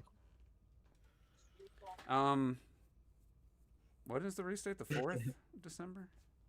Or what? Metroid? Yeah. I'm definitely and then Kirby comes out. I think Air Riders. That's definitely skipping that. Yeah, I think Kirby comes out. I think it's Thursday. It comes out Thursday. Unfortunately, man, I downloaded the global test and I didn't even play it. I'm like, God damn it, what's wrong? I should have played it at least. You were busy living life. Admittedly, that's a game that that's not a game I'm by any chance getting day one, but it is. I will very likely get Metroid Prime 4 day one. I might, which that'll be the first time I play like 5 in the same year games since like 2020 or something. Oh Lord! But there's a lot of games that I was very excited about this year, so I was like, all the experiences. I get it. Did you see the Game Awards has their nominees? Yeah, I do. Yeah. I just sat there and got explained the it nominees to. out. Metroid Prime. I've been voting. To be fair, I've been voting this whole time while you guys been talking. How do you really? Yeah, I'm like 14 out of 29 categories. How many esports do they got? They got too many. It's too damn many. Do you want me to go over the ones that I guess that Juice would care the most about? We don't need the mobile games and the No, I'm gonna do that. Bullshit. Which one? The mobile game has a Pokemon game, doesn't it? No, No, it's a Sonic game. It's a Esports, none Sonic of yeah, game. it's a Sonic game. Okay, so I will start with. Let's do racing and sports, just because we know what's in there. I'm gonna vote real quick too, even though it doesn't matter. It's EA Sports, FC 26, F1 25, Mario Kart World Rematch, and then Sonic Racing Cross Worlds. Wait, which one was this? What game is this? Best sports / racing. Oh, they do have Mario Kart under that. I'm saying. Yeah, it's not gonna win. Why wouldn't it be? No, well, because Jeff. I don't know. I saw it. I saw you started. I saw T's face. What you trying to say? I don't know, man. That be, you be putting weird shit in weird shit. Fucking I Jeff, man. mean, look, we ain't doing that. Who spells That's Jeff Family with Game. D Bro, anyway? Best Am I right? Family Game. They got Split Fiction. I'm like, come on, bro. That don't make sense. It's not. Yeah, gonna Best win Family. it. Best Family was weird. They put Donkey Kong Bonanza, Lego Bonanza. Party, It'll win Lego that. Party, Lego Voyagers, Mario Kart World, Sonic Racing Cross Worlds, and Split Fiction. And I think you shouldn't have put, if you put Mario Kart World in here, you shouldn't have put Donkey Kong in here. Donkey Kong is not a family game. To me, I put that in the same. It's gonna win, We though. talk about this every year. Going year. to Every win. year. Yeah. Wow, Every what's year. not a Win. family game? It's so goddamn It's going to annoying. win though because it's on Game of the Year. It's going called to the it's the Donkey Nintendo. Kong. Donkey Kong's a game of the year. Yeah, Of a lot of course. people have been saying. Of A lot of course. people were saying that in general. I know Juice is surprised. What the fuck? I'm Yeah, very Juice, right. surprised. No. I'm surprised they How? It's one included of it. the I'll highest say rated games that. of the year. They But do if this you're every year. talking- It's the highest rated games essentially. Yeah, if you were talking to Nintendo gamers, I mean, most gamers were like, oh yeah, that probably should be contender. Like, and I'm appreciative it's at least in the conversation. Now, Man, unfortunately, I got a 404 on my Game Awards. How come I can't vote? because they're fucking the site is still getting kind of Let's slammed go with through the stuff. game of the year contenders then, since you just said. All right, sure. Family game is always the So- Nintendo. so- Let me guess. I have no uh, idea. I'm gonna guess. Obviously, Expedition 33, no question. Of course, that's your winner. It's Yep. game. Silk it's Song. That's the one that won. Yeah. That might win. Let me think. Don't say anything yet. I'm not gonna say anything. I'm gonna let you guess. You got two. Death Stranding. But we 2? said don't think- one. Yep. I'm Yep. Stranding. Yeah, Yes, I'm of not course. getting one of these. One of these, I don't think you're gonna get. I'm gonna just be real. a with game you. that I've heard nobody talk about, by the way. Well, But Death it's actually Stranding's a good actually gonna game. get a lot. It might be good. I'm not People saying seem- anything against it. I'm just saying nobody talks about. Oh, this I game. wasn't talking about Death Stranding. I was talking about the other game. Oh, okay. The one Ghost that of he's not going to Yotai? get. That's we actually already a told good you. game. We told you one. Ghost of Yotai. No, No. Okay. So Ghost of DK. Yotai No, didn't we make it? told you one. We no, just said no. it. What? Donkey Kong. No, that obviously. makes sense though. It wasn't Yeah. as Donkey highly. Kong. It was high up You're there, but not as missing. the You're other one. missing two. You're missing two more. And I Monster don't Hunter think you're gonna get one. Wilds? You're not No. gonna get No. one of them. You're not gonna get one of them. One of them, I don't see you getting at all. Yeah, I don't think you'll get one of them. Shit. The other one you should get. I must be forgetting a game. I'll give One you, of them I'll is give actually you, the no, highest no, no, rated no, game of no, the no. year. I'll give you a hint. I'll give you one hint. They're both sequels. And I'll give you what another number sequel? hint. Me and Clock did Two. like. I mean, they're me and literally Clock a did- sequel. They're number two. They're both number me and twos. Clock did- Me and Clock did like the originals a lot, like the original one a Else is lot. here, right? Yeah. Back in One 2020. of these I can see you getting. The other one I don't see you getting. God, a 2? They're both their Well, second games. And I'm giving you another a hint that me Multiplex? and Clock did liked it a lot. The first one. I think one Oh of them is yeah, multiplayer. Hades. Yep. That's one. You're not gonna get the other one. If you You're get not the gonna other get the one, I'll last get. one. You're not gonna get the last one. Yeah, 'Cause you're it's- not going to get the last. Because even I don't- I was like, what game is this when I saw it Hyper pop up on the Lightbreaker? screen? No, bro, this is another highly No. rated game, but no Split Fiction. Are you fucking kidding me? That shit was higher rated than that one. I was like, damn, Split Fiction. motherfucker. Oh, I would he's have back. thought. Yeah, Split Fiction. I would have thought for sure. No, but nope. That's It's, a snub, you- bro. That's You a want goddamn us to snub. tell you, or you Yeah, want to say keep it. guessing? It's Kingdom Come Deliverance Oh, yeah, 2. people do love that game. Oh. People rave Yeah. about that game, man. I still haven't seen. I don't know if I've Yeah, I seen hear any about that footage one of all the it. time. So that one, It's a yeah. first person. It's like a first person game. Is that? Yeah. There we go. Did that have any jiggle physics, or is that a different game? No, you think that's a different game. There's a game with there's a no similar title. There are some what? glitches and whatnot. No, this is a first-person medieval game, like very realistic okay. medieval game. Yeah. What was that? What's that game everybody's raving about right now? Like the multiplayer, like. Oh, Arc Raiders. Arc Raiders. Yeah, Arc Raiders. Yeah. Actually, look. But it's not. I don't think it's on here at all. I don't think I saw. All right, so it's on best multiplayer, I believe. But, Oh, is it? Hold on, let me scroll down. But like again, you were like, "Oh my god, I'm surprised that's not a game of the year." I'm like, "Nah." Yeah, it is. It is. It's under best multiplayer. Fiction. That guy, they've been all their. They games. put it in a lot. It's in a lot of other categories. To be fair, That's what makes no sense. How you gonna put in so many other categories, but then not have it for game of the year? And again, it's higher rated than Death Stranding. It's higher rated than Death Stranding didn't deserve. We knew it would Deliverance. be there though. I mean, Death Stranding's here a lot. Actually, the next one would be like best game direction. It's Expedition 33, Death Stranding 2, Ghost of Yotei, Hades 2, and then Split Fiction. That's Split Fiction should absolutely get. I'm with you, Iron Sword. You're exactly right, Iron Sword. Hard as a rock. Yeah.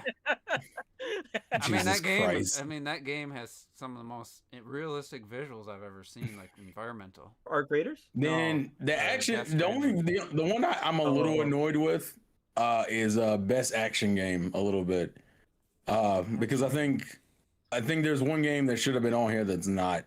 The games we have are Battlefield 6, Doom: The Dark Ages, Hades 2, Ninja Gaiden 4. And then Shinobi: The Art of Vengeance. I low key think you should have put Donkey Kong in action game, action or action adventure. Yeah.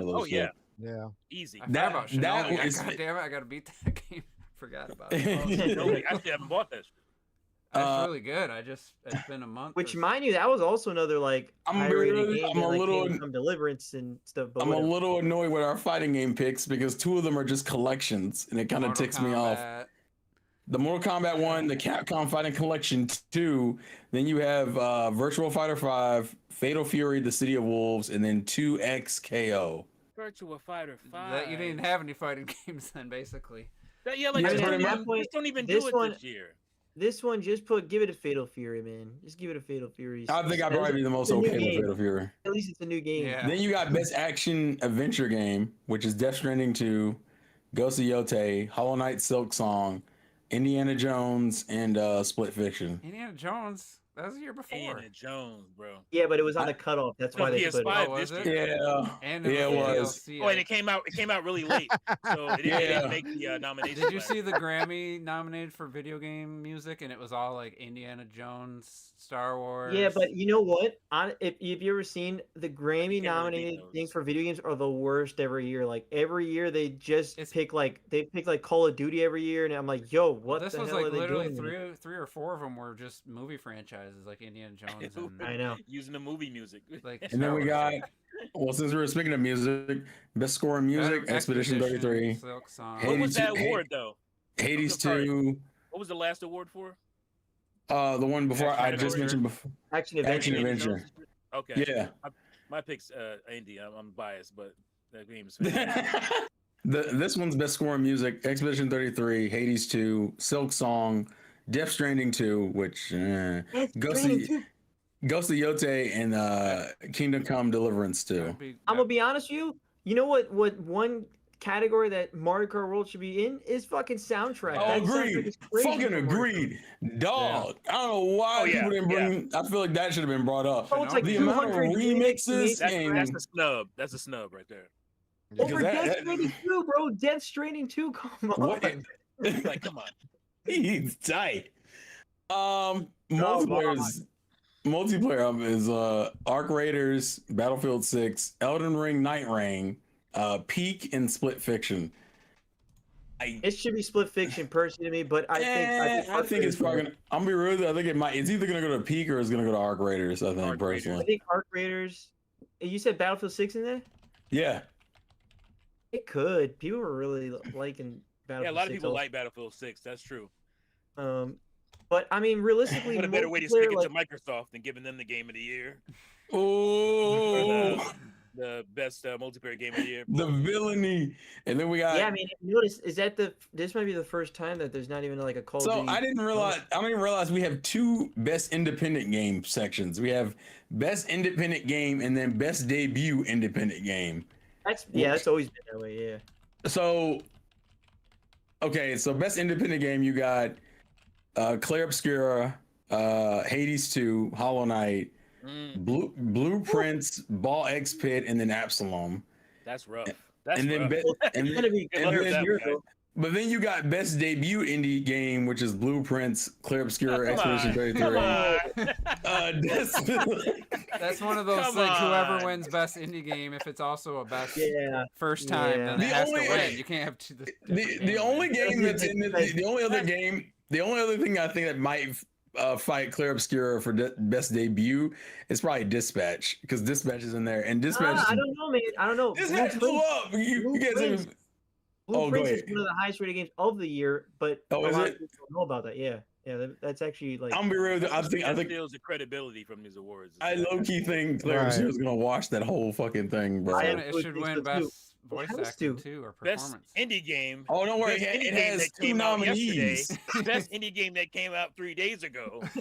Oh, do you? I didn't even go through that. Second time release, best indie second release. I mean, if you want best performances, you have 3 Clair Obscura actors. Wow. You have Miles. You have Miles, voice actress, Verso's voice actor, and then Charlie Cox, Gustav's voice actor. Then you have Gosu Yote, the main girl, Troy Baker for Indiana Jones, and Silent Hill. And no Death Stranding. No Death Stranding, surprisingly. Troy Baker wins that shit all day. Come on. You can't have 3 Expedition 33. Sorry. You got Charlie Cox in there? You tell me that go. That's crazy. I'm just saying the amount of difficulty that he was dealing with, and to be able to pull off a fucking voice that I forgot that wasn't indie. I forgot it wasn't Harrison Ford. He was so good in that shit, bro. Like really good. I think that'd be wild. I guess I'm a little biased. No. It's fair. It's fair. I'm just talking about the degree of difficulty that he was dealing with. What about I can't click, bro. My thing keeps 404 me, man. Well, which one are you asking? Most anticipated game. What do they got for most anticipated? Oh, you already. I don't know why you bringing for the what? GTA 6 is winning, dude. GTA 6 is going to win, but what are the other nominees? I want GTA 6. Hold on. Let me guess. Let me guess. Go ahead. GTA 6. James Bond. Oh yeah. Come on. Come on. Is Duskbloods on there? Is Duskbloods on there? Is what? Duskbloods? No. Nope. Really? It's not. Wow. I'm sorry. Sandstorm, come on. Think Sony. That'll help you a little bit. Oh, Wolverine. Yeah. Okay. Wolverine. You got. How many more? Is there 2 more?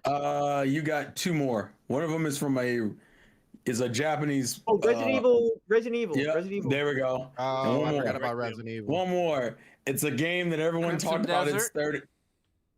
No. Its last game. Oh. Damn! I can't think of the studio. Isn't that a weird award though? What? Like, how do you win an award for most Because people are excited. It's gonna be GTA 6 anyway. None of this matters. What do you get up there and say when you win most anticipated? Like, well, they never. We can't wait. We can't wait to move it back to next for the following year, so we can win again. I'll say this for the last game. I'm pretty sure Juice loves the actor that played the character for the live action adaptation of the 3rd game. Oh, I was gonna say what the fuck? What was that? I did not follow. Yeah, I can't follow. What? How did you even put that together without messing it up? I was voice actor from the 3rd game, live action. Wow. You have to repeat. The actor who portrayed the main protagonist of the live action adaptation of the 3rd game in the series. What? I think that was worse this time. I got even more confused. 3rd game, actress played the live action Actor. of a You like the live actor? adaptation of the 3rd one? Saros. No. Of who? Never mind. No, come on. The third movie. This is. I gotta write this down. I'm gonna go play this shit back. So the live action. There's a live action movie. I think it's a series. I don't think it's a movie. I think it's a series. Yeah. I'm still not. Is this Robert's gonna clip this one in like 5 years. Is this Naughty Dog's Intergalactic, whatever? No, it's not Naughty Dog. I like the voice. I like the actor apparently. Yeah, you like the actor. You also like another movie he's in that has to do with superheroes. Superheroes. Yeah, the other movie he's in, he was a hero of sorts. The hero of sorts. God, Wait, no idea. Doesn't that have the company? Yeah. Can you say the company? Nah, just you know what's gonna make it worse? I'm gonna say the game, and Juice is gonna be like, wrong, absolutely wrong. I still want to try to figure this out. And be like, nope. So there's a live action version. It's a live action. Yes. A live action. And the actor who's in that. There was a third game. Yeah, it was adapting the third game. What? The fuck? Is adapting the third game? Because the anticipated game is a fourth game. The most anticipated game is a fourth game. Yeah. Why not? So this next one. I know what it is. I know what it is. I know what it is. Go ahead. Because now that I think about it. Here's my question. What I said, does it technically make sense? I said it wrong probably.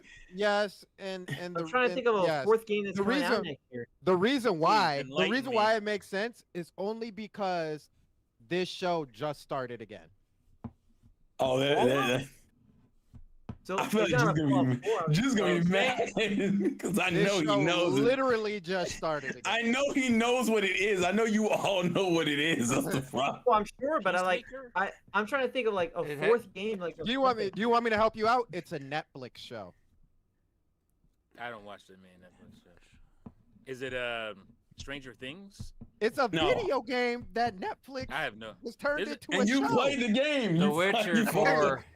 There you go. There you go. You know why? I tell you what. There you go. What in the what? You know why I didn't think about that? That game ain't coming out 2026. Right. That game is not coming out next year at all. That's what's throwing me off. I was like, what?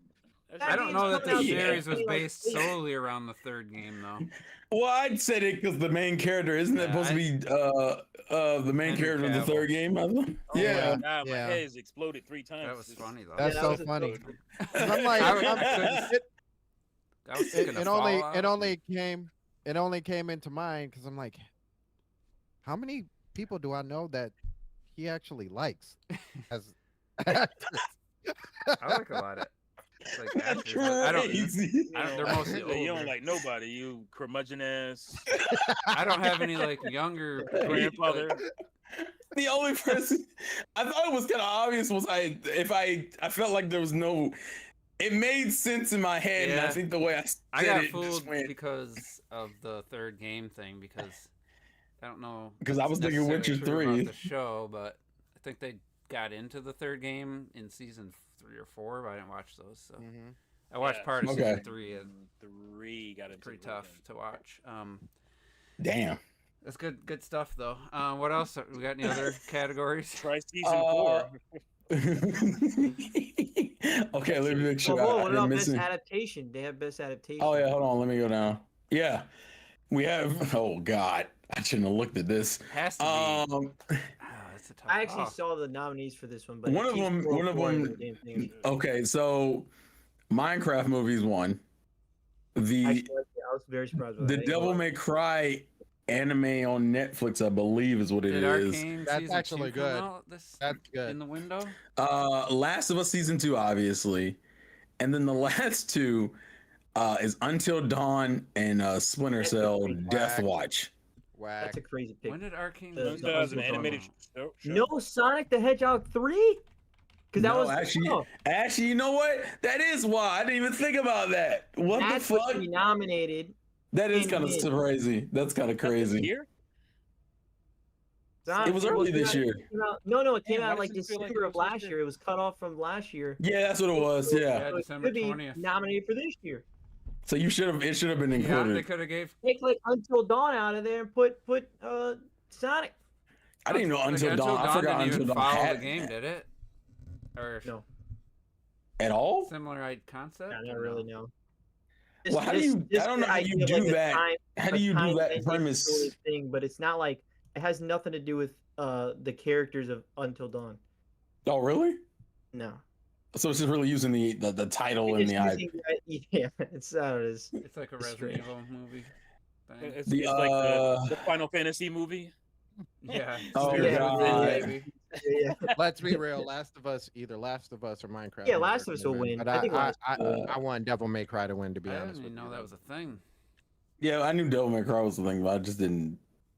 I heard it was from what I kept hearing. Best RPG. This just. Oh popped yeah, out. let me scroll down. Or is that It's Avowed. Our options are Avowed, Expedition 33, Deliverance 2, Kingdom Come, Monster Hunter Wilds, and The Outer Worlds 2. It's clear obscure they win that. I mean, game. Avowed, really? Yeah, they put Avowed on there. But what about like other RPGs? Do you know other RPGs that like That's all. Oh, they had the Sim. You're talking about the Sim one? The Sim. No, what about Legends EA could have been nominated maybe? No, they never. I've never seen. I don't think I've ever seen a Pokemon game nominated. Now I think about it. I don't think I have either. I'm just trying to think more traditional RPG because I wouldn't even consider. I mean, I guess unless I go to the World Wild's more like action. Yeah, I wouldn't really call Wilds RPG. It has RPG elements, but I wouldn't call it I don't know if I would call it an RPG. Monster Hunter Wilds and RPG. It more feels like it was more a formality to some degree because I wouldn't have called it a. What was this, Kingdom Come? Yeah. Content creator of the year. It's got some jiggly bits. I don't care about you don't care about no Sandstorm. Content creator of the year, Sandstorm McCowell. Great job. This is definitely a PC game. Is this the game where the guy is like the only if I was gonna humor content creator of the year, the only thing I would say is you have Castanat in there, Moist Critical, one VTuber they've been picking, and then two people I don't recognize. Robert, do you know the Burnt Peanut? Because that's the first time I'd ever heard that name in my life. RC is nominated. Is it was? And then Cadrell is the other one. Cade. Oh, Legends Arceus. No, Legends Arceus wasn't. It was not. Pokemon games have never been nominated for the game of the year. This is what like that game came out in January. I think Arceus might have been nominated for best RPG. Like if it has, I do not remember. I'm gonna be real with you. It should have been Family Game. That's familiar. You a bastard. It's got those it's got those family graphics, so that's it was nominated. It was nominated at the Game Awards 2022. This looks like a medieval simulator. Yeah, because it came out that January, so yeah, that makes sense. But the Game Awards Star and Violet came out that November. But we don't talk about that launch. That's right, it is 2022. That's right. Hey, don't be hating Airs. This is a good game. I'm sure it is. I said it looks like a medieval simulator. No, hey, I said Airs. Airs is hating. Sure. I mean, I was about to say, I'm sure it has a game in it that you can play to pass time. No, Kingdom Come Deliverance is also another. Of course. It has. I tell you what, it's got like an 80 out of Metacritic. So it was a highly rated game that users loved a lot. I would argue this is the closest thing you'll get to like a Black Myth Wukong of last year, where a lot of users loved it a lot to the point where it's like, even though like Black Myth was lower rated. This game's not getting review bombed, so it's probably the user score is probably those wood graphics. This wood looks kind of soft. Did the Outer Worlds already come out? Did the Outer Worlds just come out or something? Because it came out. It came out like last month or the month after. I gotta find that. Okay, because I didn't hear a lot, but I wasn't sure. There's like a medieval type game with like waifu characters that do like. The most interesting thing about that game, it was dropped down from $80 to $70. Wait, what? Juice? I saw a clip of a game a while ago where it's kind of like similar realistic visuals. It wasn't first person, I don't think, but like you could do, like you get your character to like do dances like taunts almost. So it must be a online multiplayer setting. Are you talking like the First Descendants or something like that? It's not the one. No, it's not the futuristic one. It's like a medieval setting. One? And it was like one of the most like beautiful character designs I've ever seen. She was gorgeous. I'm just trying to figure out why Mech Break didn't show up anywhere around here. Shit, I forgot about that game. It looked pretty cool. What game? Mech Break. Is that what it's called? Mecha Breakers or Mech Break? I don't even know, bro. I don't even know what that is. I heard a game name. It's the Gundam looking game. Oh, yeah. I know what you're talking about. Never mind. I don't really remember this game. Oh, but I do see some titties. What do you think? What do you think? There's some stuff in here. What do you think the top 20 list is? What do you think the theme of this top 20 list is? Anime? No, what is this? Waifu. What is this? Top 20 waifu RPGs for 2025 or open world. Oh yeah, you gotta realize. Sure this game I'm thinking of is gonna be. I need you to understand something. When we're talking about a good waifu right there, though. I need you to understand something. Waifu content in recent years have just this look really good. There's also an Overwatch clone in here probably somewhere, because there's an Overwatch clone coming. That's just Raiders? Yeah. Oh yeah. Pretty much. Animations on this is really good. Silver Palace. Yeah, it's pretty cool. Chrono There's been like an influx of like high-end anime games with like high budget animations. Oh, there's the waifu. There's the vagina. No, that's not a birth. Vagina. What is this? Let's see what makes this a waifu game here. I don't see any titties.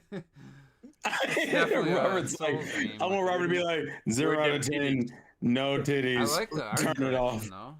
It looks really cool also. But I, if you're saying waifu, I don't see any. I'm kind of over. Yeah, I don't know why you would call this a waifu game. Unless you're just into like beastly creatures.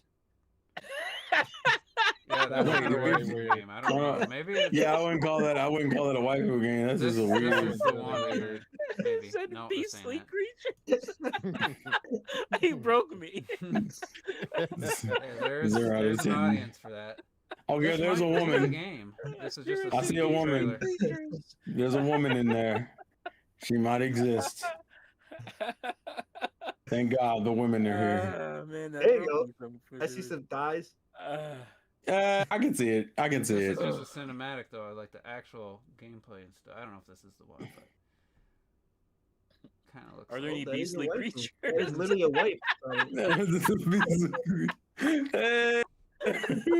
of Mortrium. Is this it? Oh, Light of Mortrium. Yes. The Horizon. Oh, that's the Horizon game. The Horizon clone? That's still, didn't they sue them? Project Q. No. They'll be back. They'll be back. Coming out in 2025 is so funny because none of these games. This started off as a Horizon spinoff game, and Sony said nah, and they put all that work in. It's just fuck it, we're gonna put out the shit anyway. We'll change the names. If y'all can do it with Nintendo, we can do it with you. Oh, this has Stellar Blade in it? Right. This must be old. No, but it says coming out in 2025. Yeah, it says coming out. So that means it came out. A lot of these. I guess unless they're talking about Stellar Blade's PC port, maybe that's why it's on there. Let me look up like the actual gameplay of that. Because didn't Stellar Blade's PC port come out this year? Yeah. So. Oh, that's true. Yeah, it is Vindictus. Vindictus. Let me find the. That sounds. Vindictus. Chill. We've all done too much. I think it's Vin's apostrophe Dick's tits. I knew you were gonna do it. Couldn't take you anywhere, bro. I hate this shit. So Fiona is the character's name. Vindictus on Beastly Creatures. and got Fiona as the character. Yeah. Stop, please. Boy, oh boy. Oh my God. Let's get a non-short video here. Oh my God. What about I hated it. I didn't mean to join in on that. I didn't mean to. Oh man, what's wrong with me? There's a 9-minute video just of one character's different outfits, so that tells you what kind of game this is. Well, here it goes. Do you guys want to hear the best ongoing game for the Game Awards? Go for it. Can you guess it? You could totally guess it. That's the problem. It's the same game. I know. Fortnite? I saw Final Fantasy 14 on there and I crashed out. Fortnite is one of them for like the 7th year in a row. No Man's Sky. No Man's Sky is one of them. Fortnite. Yep, No Man's Sky. Isn't Final Fantasy 14 one of them? Yep, Final Fantasy 14 is still one of them. That's crazy because of how old that game is at this point. And then we're on Final Fantasy 16 for God's sakes. What the fuck? The other two is Helldivers 2 and That Marvel. unsurprised me. What's that Yeah, cyber Marvel Rivals. game? I can never remember the name. Marvel Rivals, I thought wasn't that last year or was that this year? I put 20 I thought it hours was in that, maybe but this year, but It might be this year. how's that ongoing then? I guess because Yeah, 2025. No, we're not playing it this. was released in 2024, December 2024. okay, that's what I thought. I thought it might have been last year. That's still the that's still the circulating year. That doesn't make any sense. That's not ongoing. That's not Are we ongoing. ending the podcast? It's ongoing for now, and that's all that matters. Okay, it's found ongoing right now. We It's ended on, the it's podcast going. on the Keeleys. This is Vindictus. no. Apparently, yeah. Fiona. No fucking way. What am I looking at, dog? What is it? Oh, let me see. This is what I thought was Pre-alpha. Kingdom Oh Come my Deliverance God. 2. No, that's because you Yeah, wanted look the at Kingdom the Come. look at the background. That's though. because It's the you same. wanted the Kingdom Come. I get it. What background? I don't Yeah, see anything. yeah. What, I don't. There's a I don't background. see anything. I just see a woman. Well, you can activate like a taunt, like a dance. I see beastly creatures. What I see. I see some beastly breasts. It's very basically it looks like a Soul Calibur. Sophitia. Yeah, I was gonna say she's very In almost Sophitia. more Like, ways than Not one. the beastly breasts is why. what is that walking around in the background? What's going it's on, like a Robert? hack and I slash see some kinda. beastly breasts. Oh shit! He's walking Forget around. complaining about a breast-shaped chest armor. Actually, it kind of looks like Dragon's Dogma. To be honest with you. With less bras, It does have some dogma feel to it. Yeah, with no bras and all brawn. extra jiggle physics. I was It's just so an outfit. absurd. This cannot. It's If this is her default outfit, I'm closing the door, bro. That's hilarious, crazy. yo. That's hilarious. Ah, look at me kill this wolf, The but your combat don't cheeks are look bad, showing. though, that's Mind the your thing. business. I hate. It's literally the Stellar Blade problem, but even more ridiculous than Stellar Blade. Yeah, this Stellar Blade, Well, she this one, I mean, wearing literally, she's walking and everything's jiggling. Is Yeah, hilarious. Graphics are It is. confusing, says Swoopy. They can't pay attention it either. doesn't really I mean, go. These two things don't go together: the setting and the outfit. I don't think it's that. I think if you just change your outfit, she'd be fine. Just Yeah, You it's should have not shot outfit her from a stuff. This isn't- distance. Like that creature Are, design. are we really not? That looks pretty cool. wait, what? You got this straight. No, yeah, squirrel. I mean, let's look at The the. creature design, though, I think. I actually It like the looks. creature I mean, design the looks dope. gameplay don't look terrible. The world. I was just gonna say, are we really not gonna talk about the Gabe Cube? Oh, we forgot about the. Oh my God, that's Oh, right. Talk about that. damn. Me and my We didn't coworker. talk about the Mario Galaxy trailer either. Yeah, but, and you the know. Breath and the Zelda footage, the movie. It's almost like there were Oh, two. we got- we almost started- we almost Holy started shit. almost 20 minutes late, so we got. So, Forgot about That's that. true. so me and my coworker had quite the discussion about the Steam machine. As a PC guy, he couldn't really think of who it's for, and as a console gamer, I can't really think of who it's for. I'm sure other people are excited for it, but I'm thinking Really? mass appeal. Like, I Really? don't see Yeah, a that's PC crazy. guy. He had no interest in it. Mass Obviously. appeal. You know, it's not. It's gonna be the Steam Deck. Yeah. But for But here's my. But, you know, I there's think people it saying, depends on there's- price. Not to Yeah, just but highlight price-wise, it could Yeah, could he thinks- penetrate. again, like okay, You know. we can talk about that. because what of do the we price, every RAM just like doubled and tripled because of fucking AI bullshit, stealing all the components for graphics. cards. Gorgeous. So his theory was it's gonna be probably close to 1,800 to 1,000. I was like, I don't see that. No. For I that, think it's gonna be. I think it'll be close to what a PS5 Pro is, like 700, Yeah. 600 or 700. I think it's going to be in the 700 I would range. think it'd be I think something it'll like be that. cheaper than that. so I If didn't it's see the 6, controller. That's a good offering. If it's like 6, that's I fucking think great. it's $5.99 max. But here's the But thing. but don't you think if it's $5.99 max, and if they were to market it right, and if the Xbox is That would essentially have the mass next appeal. Xbox is essentially the same thing, couldn't and more expensive, couldn't Valve have an opportunity to maybe Oh, agreed. get to more Agreed. market? I would agree with that. I would agree with that. Put it in the stores, that would help, but that would cost. That It's would not going to increase. happen. They're not putting it in stores. Not right away anyway. So That's based not upon, but you know what I'm saying? Like, if it's the same, if the next Xbox is gonna be similar and maybe more money, they have a chance to maybe take some of that Xbox market to a I would Steam agree. machine. I could agree with that. I don't understand that. I know people have been saying that. A lot of this is people want Xbox to die, but I don't understand why the Steam machine. I think Microsoft wants Xbox to die. Listen, I'm just saying realistically, I feel like who it affects the most, honestly, is Sony, because I think it affects Sony the most. That's what I was gonna say. Because I think. Tell us why you think. I mean, you've got Xbox. Obviously, they have their system. They also have their handheld. Everybody has a system and a handheld at this point. Sony is the only one who doesn't. But really, I said this before. If Xbox has access to the ROG and it also has access to Steam, then Xbox also has access to Sony games. Sony doesn't have that luxury like Xbox or Steam does. Obviously, Steam is in the best position with that. But Sony doesn't have really a market or a way to combat any of this stuff from happening other than the fact that they're I kind of I think their way to combat it is well, I actually have to lose. I don't know if this was more a rumor or not, but they were talking about how they're gonna stop probably putting big single player games on PC. They shouldn't have started. That's bullshit rumor, by the way. I don't believe that a rumor. I think that was a rumor. No. You're right. It is a rumor, but it's complete nonsense. Here's the problem. Here's the problem. We only have like, I think 3 big releases. Will be the next. This is the next. It would be the next new game. We'll have to see how long it takes. I'm sure it will. Yeah. Like realistically, we only got like maybe 2 or 3 games that aren't big release Sony games that aren't on PC right now, which would be like Astrobot, Ghost of Yotei. Am I missing one, or is it just those 2? I think it's those 2 actually. I think it's Every other major release is on PC. It's been on there, right? Yeah, Spider-Man 2's on there.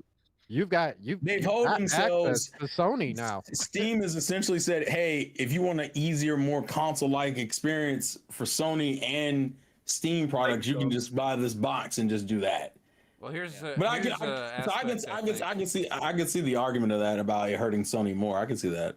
I have seen PC. I don't know why. I have seen like hardcore PC dudes excited about the GameCube. I don't understand because you guys have disgusting beefy, and you can already play it on TV. already. Yeah, why? Yeah, you can already do that. It has to be like. I think some are saying, well, it's nice and convenient to have that box like hooked up to my TV. Where I don't have to worry. I can go. I think if they sold it in stores, it would appeal to the casual market, like the people who want to get into PC stuff but don't want to spend. But they're not going to do that. I think the reason I think they're not going to do that is that they're already going to be on thin margins with this, the same way they were with the Steam Deck. Like the Steam Deck is super cheap for what it is, and Gabe even said it was a very tough thing to do to get it at that price. And didn't they admit that I don't know if it was them or maybe it was Digital Foundry saying that they had basically the Steam Deck plugged into a large TV, just no one was doing it, or it's just not really. No one was docking it. No, somebody said it like literally, like it was either in the Steam Machine reveal or it was Digital Foundry saying it. So like it wasn't just guys like us. That's why I want this because it's not a great experience to dock it to your TV or even your monitor, and now I don't have to do that. I can exclusively play my Steam Deck as a handheld. And not even your console. Have to worry about that. I have my console, and it's already synced. I don't have to worry about anything. I just play the game, shut it off, and it's going to be the same spot where I left off. On my that's phenomenal. That's what I love about the fucking Switch. Since the Steam Deck can access, can't you do cloud stream? It's not great, but can't you access cloud gaming, Xbox games and stuff? So I get what you're saying about the PlayStation, but to me, the Steam Machine and the Xbox are redundant. You only need one. You wouldn't need both of them. Well, that's what I'm saying. The reason I say it's not really affecting because fucking Xbox is probably going to be north of $1,000. I don't think that they're in the same market. Well, based on the specs, it can't. It's literally lower specs than the PS5. Like the games are gonna be below PS5. Oh, really? I heard like between PS5 and PS5 Pro. Yeah, somewhere around there. But and you got to remember, I mean, yeah. If it's like a $800, $900 thing, then that's what I see people trying to say. Well, console game is dead with this thing. I'm like, you got to remember. Yeah, I'm trying to remind my buddy at work. I'm like, PC games. Not even with high end rigs, you have issues. These games are not going to be optimized. Maybe they will. They will be doing some more. Make sure the Steam Machine version is going to be good, but at the same time, the same thing they do with this. The same thing they do. They already said that they're going to have a Steam Machine optimized game, and that's good because they only have one box. When they tried to do the Steam Machine, there was too many different fucking SKUs. It was it was way too complicated, and Steam OS wasn't great at the time. That's why I say this is a fucking console, guys. I know people don't like to hear that, but this is a console. I power this thing on. I go right to my games. It is right to my games. If I want to do PC stuff, I got to do an extra step and say go into PC mode. This is a console first, and that's what's going to make the Steam Machine cool. But the fact that it's not going to be in stores. Like Valve is not going to do that. The overhead is too expensive to go to retail. They're a smart company. That's what I love about Valve. They are smart. They know what they are. They don't try to like overextend themselves. They just basic methodically, packaging, right? Comes in basic box. Yeah. Right, basic box. They don't overextend themselves. Their game is long. It's not like right now. It's like how many more people can we get into Steam? That's all they care about. Yeah. How many more people can we get into Steam? People that we can't reach because they don't like PCs. You know, that's a good amount of people. That got me. That's what got me to get a Steam Deck. I couldn't stand like dealing with PCs, and that's why I got the Steam Deck, and I love it. So I think this is just another iteration of that. The people who already have Steam Decks, who want a better experience on the TV at home when they dock it, you know, because it's not great. I think that's the thing. Mostly for. That's the thing too, right? Because I was just talking about this with my boy earlier at work. And then like after a while, I was just like, you know what? I think I might even get this because I don't have to split between two different companies about what games I want to play. But the one thing that I constantly forget, right? And I think this is like one big thing because we've been like majorly conditioned about it and it hasn't really ever come up, or at least I haven't heard it come up. But this would be the only console at this point in time that does not require you to pay for online service. Exactly. Yeah. Exactly. I think that's his biggest selling point, personally. Yeah. And that and the fact that you get deals on games all the time and nobody has, I don't care what you say, nobody has better deals than Steam.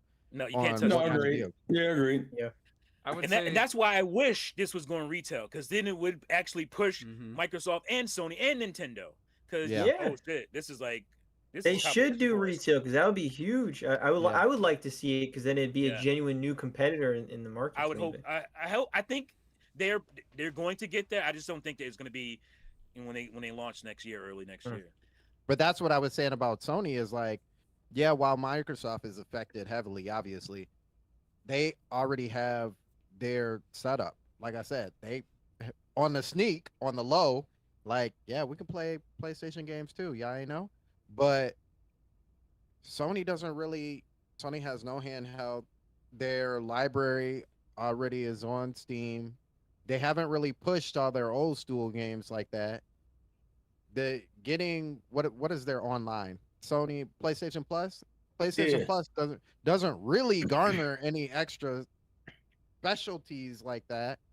So like as Sony and now you're talking about a handheld and we can't even figure that out. Like how is that going to work as a Sony handheld when you're talking about having PlayStation 5 games and PlayStation 6 games and maybe a PlayStation 6 system that may be possibly digital, but you still want people to have people are going to want that backwards compat. Like how's that? I heard they're trying to do the hybrid thing is what was the rumor I heard going around for PlayStation that they were essentially going to. Other than then you kill them all off. You kill everybody off. Start all over. Guess what? Guess what we're gonna do with you guys? since you're our long-time running fans, nobody gets to play all their past gen games on our current system. We're starting all over. Yeah, I'm not gonna lie. Hybrid for PlayStation is gonna be weird, and also keep. I don't think it'll be a hybrid. I think from I heard the rumor was like that it was a handheld. They're selling a handheld and they're selling a console. Like well, here's the question. So pretty much the Portal and the 5 situation, kind of. Was it? So the same situation as the Portal and the 5 is right now. Well, not a Portal though. It's going to be an actual handheld. Like they added not a cloud streaming to the Portal now through I don't know what services, but anyway, here's my theory. There's a lot of Steam has all these games from all these eras and stuff, but if I don't know how many, I know I'm kind of weird about like that. I don't see people like I'm going to buy a Steam machine so I can play all these old games that are on Steam. Some people might, and they might find some discover some games. Like, is somebody going to buy a Steam machine because of all these, or maybe a bunch of old like PC only type games or stuff like? I tend to think majority of people buying a game system going out of their way to buy a Steam machine are probably more interested in new games mostly. But you could play new games on the Steam machine. Yeah, I don't understand. What I'm saying is it's got Steam. Well, what new game on Steam isn't available on an Xbox or a PlayStation? I don't get this. Steam's like this magical. Yeah, but you don't. What don't you get? But there's also an all-in-one platform without online having to pay. Oh yeah, the no online part. And on top of that, I can play Xbox's games. I can play Sony's games. I can emulate Nintendo's games. But that's another thing. Online. That's another thing, though. They have exclusives that Sony and Microsoft don't have. That was what I'm asking. What PC exclusives are out there still today that somebody can't play on their PS5 or an Xbox? World of Warcraft. PC has the most exclusives. Sims for like there's plenty of games out there that are only PC available. Yeah, I know there is. Tons of games that come out every year that are only on PC. So that's what I'm saying. Like they have exclusives where Xbox and PlayStation don't have. So the only two consoles at that point in time who have real exclusives is Steam at that point and Nintendo.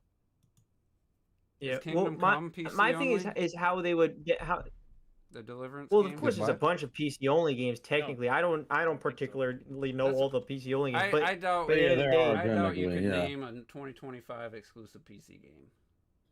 Of course, I mean, I could announce tell you a bunch of like smaller indie titles, and you're gonna say. I mean, they come up with new. They come up with new games. They come up with new World of Warcraft every year. I don't know the name. My buddy's been playing World of Warcraft for 15 years. He tells me. They just came up with one last year. No, they didn't. They've re-released. Okay, I know all the details. A few years ago, because everybody hated modern World of Warcraft, they re-released classic World of Warcraft. Yeah. So you played the old game, and now they're re-releasing and charging for all the old patches. So now they're almost caught back up to the where they were when they started going back to classic. So there's no new World of Warcraft coming out. And most World of Warcraft players don't play the modern. They're all playing classic. But either way, it's just side. Regardless, what I'm saying, ignore the whole exclusive about. I'm viewing it as if Valve wanted to be competitive and really try to hammer in that you could play all these other publishers games on this one platform, and you don't have to pay $80 every year for online, which over a decade is $800. Which, if you pay the $150 tier over a decade, is $1,500. Hey, you're saving money by getting a Steam. Definitely, but the whole like, well, that's my perspective. No, this is my perspective. That's I think the other perspective is just that if you had, let's say right now in 2025, you want to go pick up a game system, or I guess 2026 since that's when it's coming out.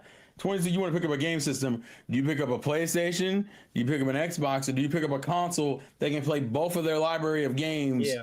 Plus new third-party games coming out, and we already know almost every Xbox game is going to end up on PC on launch day anyway. And we eventually all know they do crossplay. They do crossplay all these guys. Exactly. Like realistically, if you're looking from a buyer's perspective, it's almost like, why would I buy a brand new PlayStation when I could just get this and still play that same back catalog that will arguably be cheaper on the Steam because of the amount of Steam sales we have. Well, yeah, my point was specifically about the argument about Sony's aren't going to switch to Steam box. No, I'm talking about new people. I'm not talking about. I'm not talking about. Yeah. I know. That's what I'm saying. I'm Okay. Again, yeah. If there was in the stores, I would be like, yeah, I think this thing would take a chunk. That fucking controller. So that's what I'm saying. But my point was Steam specifically. Went all out. Steam is the selling point. To me, it doesn't make sense because any new game that's hitting Steam is pretty much on PS5 and Xbox in modern times. Sure. Yeah, there's gonna be some exceptions here and there, but I don't think unless you already have a Steam library. Are you not in? I think. Are you not into like PC? Well, you're I'm saying not, like. I'm not thinking of like there are diehard tons niche of games gamers. I'm thinking of like the casual market. Okay, you can stuff. call it niche, but PC has the biggest, largest install base. Yeah, what I'm saying is like name me an exclusive PC game that came out on Steam this year. So World of Warcraft, why it does not really have a new World of Warcraft, a PC gamer could. it has a new expansion to it, and that's yeah, but the new expansion, I think they might have released it for classics, for what I understand. Latest one, Midnight expansion. Yeah, my buddy doesn't play new World of Warcraft, and he just took a week off to play the new classic expansion, which was an old expansion re-released. Yeah, well, I think the year before that was the War Within. I'm not even thinking about that. I'm just thinking about if they were to market it as a true competitor. To me, yeah. Well, I just same with the Steam Deck and everything. You can play Steam. Well, almost any game anybody's going to want to play in Steam, you can pretty much play on an Xbox and a PlayStation. Yeah, okay, but and for likely the only cheaper market though. growing right now, and in the past 10 years probably, is the PC market. Mm-hmm. That's the only market that's actually growing. Right. Yeah. So I can not like that as a console gamer, but it's just it is a fact. So get in while you can instead of missing that train. Well, the RAM prices just skyrocketed. That's what. Not too many people are going to be buying PCs in the near future. You're right. They may not buy PCs, but they will buy a Steam machine. That's not always going to be the case. That's a temporary thing. Well, on top of that, that'd be more of a reason to get a Steam machine, though. Like realistically, we don't know honestly, the price. Yeah. The price might be. You don't know the price, but the odds are it's going to be the same or similar as to the other consoles, and it's definitely going to be cheaper than Xbox. So it's like you're already cheaper than one of your. Yeah, I think the importance isn't really about people who already own the console. It's about new people having to make a decision on what console to get. If you're in 2026 and your options are a Switch 2, possibly a new Xbox, possibly a new PlayStation, and a Steam machine, why wouldn't you pick the machine that plays the most games, which would be the Steam machine, on top of also getting new games, and that you're not restricted by an online monthly subscription fee? Like financially, it just doesn't make any sense why you'd be like, well, I'm gonna get the PlayStation. Well, the Steam machine plays almost all the same games. Actually, financially, it would be the cheaper route. It'd be the cheaper route. I don't. I mean, I know I don't. I don't play. And it's gonna feel like a console. I know a lot of people do play online. But maybe it's because you guys don't have a Steam Deck, but it feels like a console. I don't think about settings or any of that shit ever. Majority of people play online. That's the biggest thing, probably. Not that it. Oh, and by the way, 70% what of about people. the VR? Okay, the VR, I mean, that looks cool. That bit's going to be expensive. Yeah. That bitch is going to be upwards of $1,000. Unfortunately, that's a very niche market. Yeah. Oh yeah, I know that. But it looks cool for sure. I'm happy to swim around in that niche market. I love. Well, of course, this is the other thing I brought up earlier. We don't know the price, so it needs to be, in my opinion, it can't be more expensive than a PS5, and whatever the current price is of a digital. I think it'd be between. I think if it lands around $600, it'll be fine. Yeah, it's not going to be playing the games any better, so you're not getting like a. Okay, I was trying to make a point to that. Again, we're in this bubble, but 70% of people who game on PC right now don't have a better box than this. They only play 1080p. Right. Yeah. They don't have. So we all talk about, the graphic, you gotta have the top. Most people ain't playing that shit. Most people don't care. Oh, because they can't afford it. Because there's a lot. Why it can't be like more expensive than the current gen. I think if it lands around $600, then it's fine. they're pricing themselves out if they go any higher with the specs. I think. Yeah, I think if it's 600 or lower, they have no issues. And like I said, I think this is their best way of carving some sort of base out of the console market is again if like legitimately think about saving costs and the fact that all the libraries on that one platform, like if they could push that, put it into stores and be aggressive with it, I think it would do numbers because at the end of the day, like I mean, like literally, again, you're playing the same game on the other platforms, but for cheaper, and they visually look the same, and it's still crossplay. And by the way, you also could play the games that you owned an Xbox. Well, now you can play PlayStation games, by the way. And then and you owned a PlayStation. Well, you could play some of those Xbox games that you didn't play. And like, I mean, like, what is the negative? And you can emulate every fucking thing else, and it will run beautifully on this fucking thing. Like so, my thing, and again, majority of people don't care about physical anyway, because like if it comes like down to the digital stuff, it's like in the end of the day, factually, clearly, no. Yeah, I was gonna say time out. Hold on, because we still arguing about game key cards. Hold on now. No, we care about that. We care about that, but I hate to break it to you, but modern gamers, the future don't care about that shit.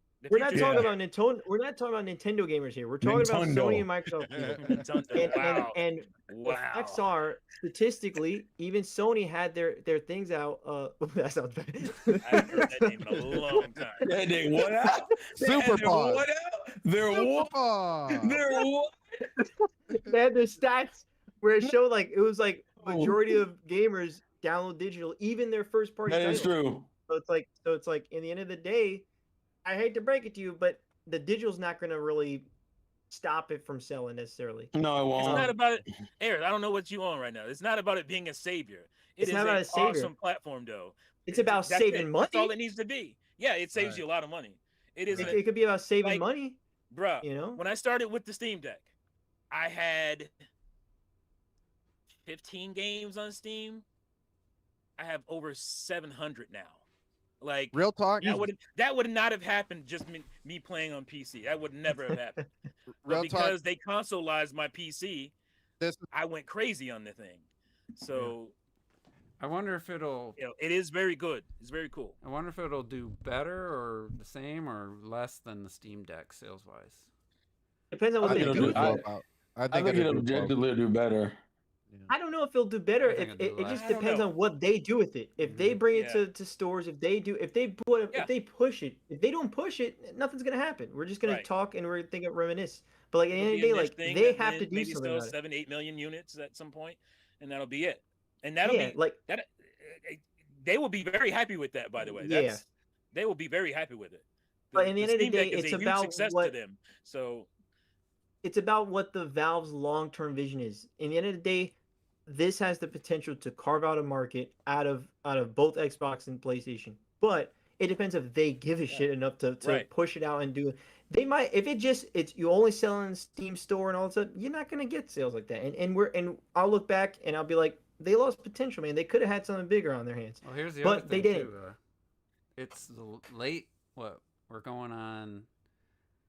What 5 years? Are we 5 or 6 years after their 20? Oh, it's 5 years after the PS5, and it's gonna be. It's kind of like a Wii U situation. Not, I mean, just in the fact that it is actually technically like a Wii U situation. It's very similar power wise to the late. That is true. To the end of a generation. What happens when the PS6 and we don't know what those will be when they'll be. I think the difference is though. The difference is though. About this power, man. Only you and a small group of gamers care about full effect.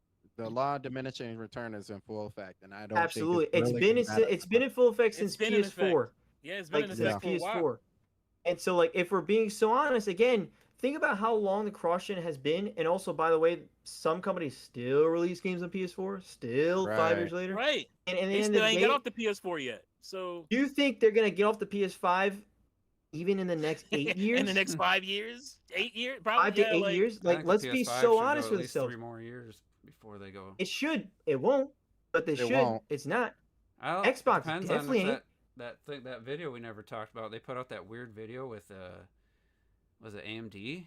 That weird like tech video, and then they're like, oh yeah, this is all just going in simulation. We don't even know if it actually can do these things, like this new technology they're talking about.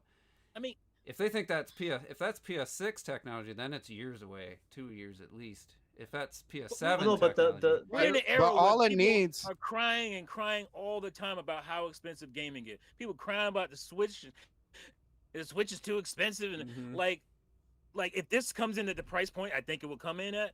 That alleviates a lot of that complaining, and you'll have a fucking very capable console, very capable system. Like Real again, I talk. don't expect this to do. I don't expect this to really hurt the console market unless they actually go to retail and make it a lot easier to buy it. Yeah. But you gotta have a fucking Steam account to buy this thing. So real talk. I think fine. as long as this system can leash onto another system in any kind of way and similarity, it doesn't really matter. It doesn't matter how strong the PS6 is. If it is an architect or any kind of way next to the Xbox, it doesn't matter. All you have to do is just port a game over, and call it good. Whether it runs the most buttery smooth, like we said, does not matter. It all and that's even to say that's not even taking in whatever the Switch does in account, because if developers look at the Switch and the Switch is flying off the handles again, they're gonna have to port games to that system too. Yeah, right. So it's right. It's And not gonna that matter. only plays better for lower spec consoles. That And only think about, yeah. do you think Square Enix cares about a PlayStation 6? I think they care more about the Switch 2. They care a lot more about a Switch 2 than they a don't care about PlayStation those, 6. PS, You I'll think tell you that right think now. they already said they bring all 3 Final Fantasy remake games, including the third one that has not released yet, to Switch 2. And going I all can't wait in to on this see little that actually baby happen. console. Well, you don't believe them? It depends. Is that next game coming out on PS5 or is it going to be PS6? Oh, well, I mean, regardless, game. it doesn't matter. I bet you right now that part 3 is targeting the Switch 2.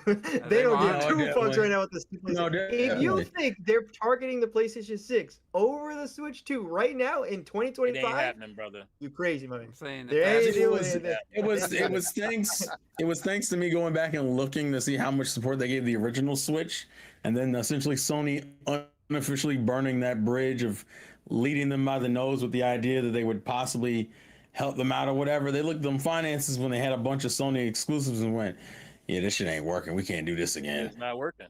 So now it's like multiplied everything. And I'd be curious to see what their best selling console is, but I have a sneaking suspicion it's what I think it is, which is I think the Nintendo systems have been blowing up. Well, we don't get numbers for their Switch 1 no, we games, don't. did we? Because we have no idea some of those games. Nah, we didn't get numbers specifically for the Switch sales. Why do you think they kept pouring them out? Why do you think we got 3 Octopaths? Well, I mean, because Octopath Travel did really well. It's small money, big money thing. I think they're fine with the small money. Yeah. Are they selling 1 million copies? Are they selling 10 million copies? I don't know. I think Octopath was confirmed it sold over 1 million. Yeah, Octopath. So they're not. It's not like. I mean, those games sell 1 million. They're profitable. Yeah, but it's Octopath. Obviously, a Final Fantasy still, regardless by name, is going to do better. Like a new one on a yeah, Nintendo, but most of the games they put on the Switch were the Octopath style games. They didn't put any of the. Oh, because it's a Switch. Yeah. Yeah, because it's a Switch. But again, they already spoke. These are things that are out there on the internet for you to read. So they would have to just be like. Obviously, they would have to change. Their philosophy would have changed, and like they started the remake on PS4, and then they put Rebirth on the PS5. Just thinking without, really thinking about their situation, like what happens if the third game ends up a PS6 game and that can't run on PS5. But based on what you're saying, I don't think they're going to do that anymore. But that might have been. Yeah. Well, even exactly. Look at Resident Evil, right? Resident Evil, they were doing the first 2 games, and then they tried to do Rec Room, and it ended up just working really well in Switch 2. And they're like, all right, yeah, why not? Let's do it. Mm-hmm. Remember how we talked about this a while ago. And obviously, not every game is going to be like that. But remember how it's like, I think if third parties could easily port their game, just put it on, they would do it. And it seems like this is a generation they could do it more often than definitely Switch 1. Definitely Switch 1. This is like the nerve to go back and re-port 7 and 8, considering 7. Well, that's the thing is they did 7 and 8. They had an interview. They did 7 and 8, and then they said, "Well, let's just try 9 and see if it works." And it did it instantly. And they're like, "Oh, well, let's just bring Requiem to Switch 2. Why not?" I don't know if I agree with the thought process of putting all 3 out on the same day, though. That's a whole other. That is weird. I mean, it does make a collection bundle look enticing, though. It does, but damn it, that's a lot. Key card make me want to buy it. I still. mean, I don't realistically for Key them. card collectors I'm buy willing to it. kind of forgive it if you putting out 3 fucking titles. Right. Yeah, at least it's That's 3 what I'm titles. saying. That's why I'm interested. But I But just that's why, like, I'm saying, in the end of the day, like, we got to be so realistic. Again, the only people that are taking advantage of the PS6's power are ones that are gonna go out of business and that are not Rockstar. You know, and in the end of the day, Ubisoft has had their worst profits in ages, and they stopped their shares because they are afraid that their shares are going to tank, and they are only inflating budgets and inflating budgets and inflating budgets. Yeah, it is not stable. They can't do this anymore. And I think companies are starting to learn that, hey, we got to stop doing these big budget games because we're getting fucked and we're not Grand Theft Auto. Like, in the end of the day. And hopefully, eventually, the PS6, it doesn't matter. Like, the lines have been so blurred in generations that in the end of the day, like, the power, most developers are not going to take advantage of that uber powerful thing. And most gamers aren't going to care about it because, again, Hollow Knight sells millions. Cleric Pure sells millions, Peak sells millions. Like, in the end of the day, like, these are things. Legends ZA, that is a way lower budget, right, sells millions. Like, in the end of the day, regardless. And I've been saying the this developers are slowly starting to get it. That it's like, you know what, Ubisoft, what are they putting? Let's make a Rogue Prince of Persia, the Rogue, and they hired an indie developer to do that type of stuff. And I'm sure they probably made more profit off that than maybe what other Prince of Persia Sands of Time that they're going to make the remake off. That has to be canceled. And it's like that remake. And you know it probably is because in the end of the day, like they're shitting like employees out their ass. But it's like to me it doesn't. Damn. Like, in the end of the day, like, realistically, and it's the truth. If you are not Rockstar, stop putting so much money towards these damn games. And it's literally. If you are not Rockstar, you gotta stop doing it, bro. You gotta stop doing it. And again, we're old. I'm a teacher. These kids do not give a shit about your Xbox, your play. They have no loyalty like we did coming up. They will play on their fucking cell phones. I've been saying this shit for years, guys. They will play on their cell phones. Most of these kids play on PC. Most of them. Most of the kids in my class do anyway. And so, and the consoles understand that. That's why they're trying to spread the wealth to the PC market, because they know that's where most of the kids today are going. They don't have this console loyalty like we grew up with. It's understandable why we had that, because that was just the way to play video games. You know, that's how you play video games in our day. So consoles were better than PCs in the beginning. So to play video games anyway. So the tides are changing. And again, these kids, the games these kids play do not give a shit about your graphic card or any of that shit. You're talking about the most rinky-dinky ass fucking games these kids are all playing. Like, they don't care about that stuff. That seems to be the case for a lot of these games that blow up. Some are like something that you could run on anything. Some are graphically intense, but most of these fucking games are you can run on. You can run on anything. Like Roblox. I don't even know what the game looks like, but I'm guessing it's basic as hell. It terrible. Looks like dog shit. It's terrible. I mean, look at something like that game. Look at that game. That game Schedule 1.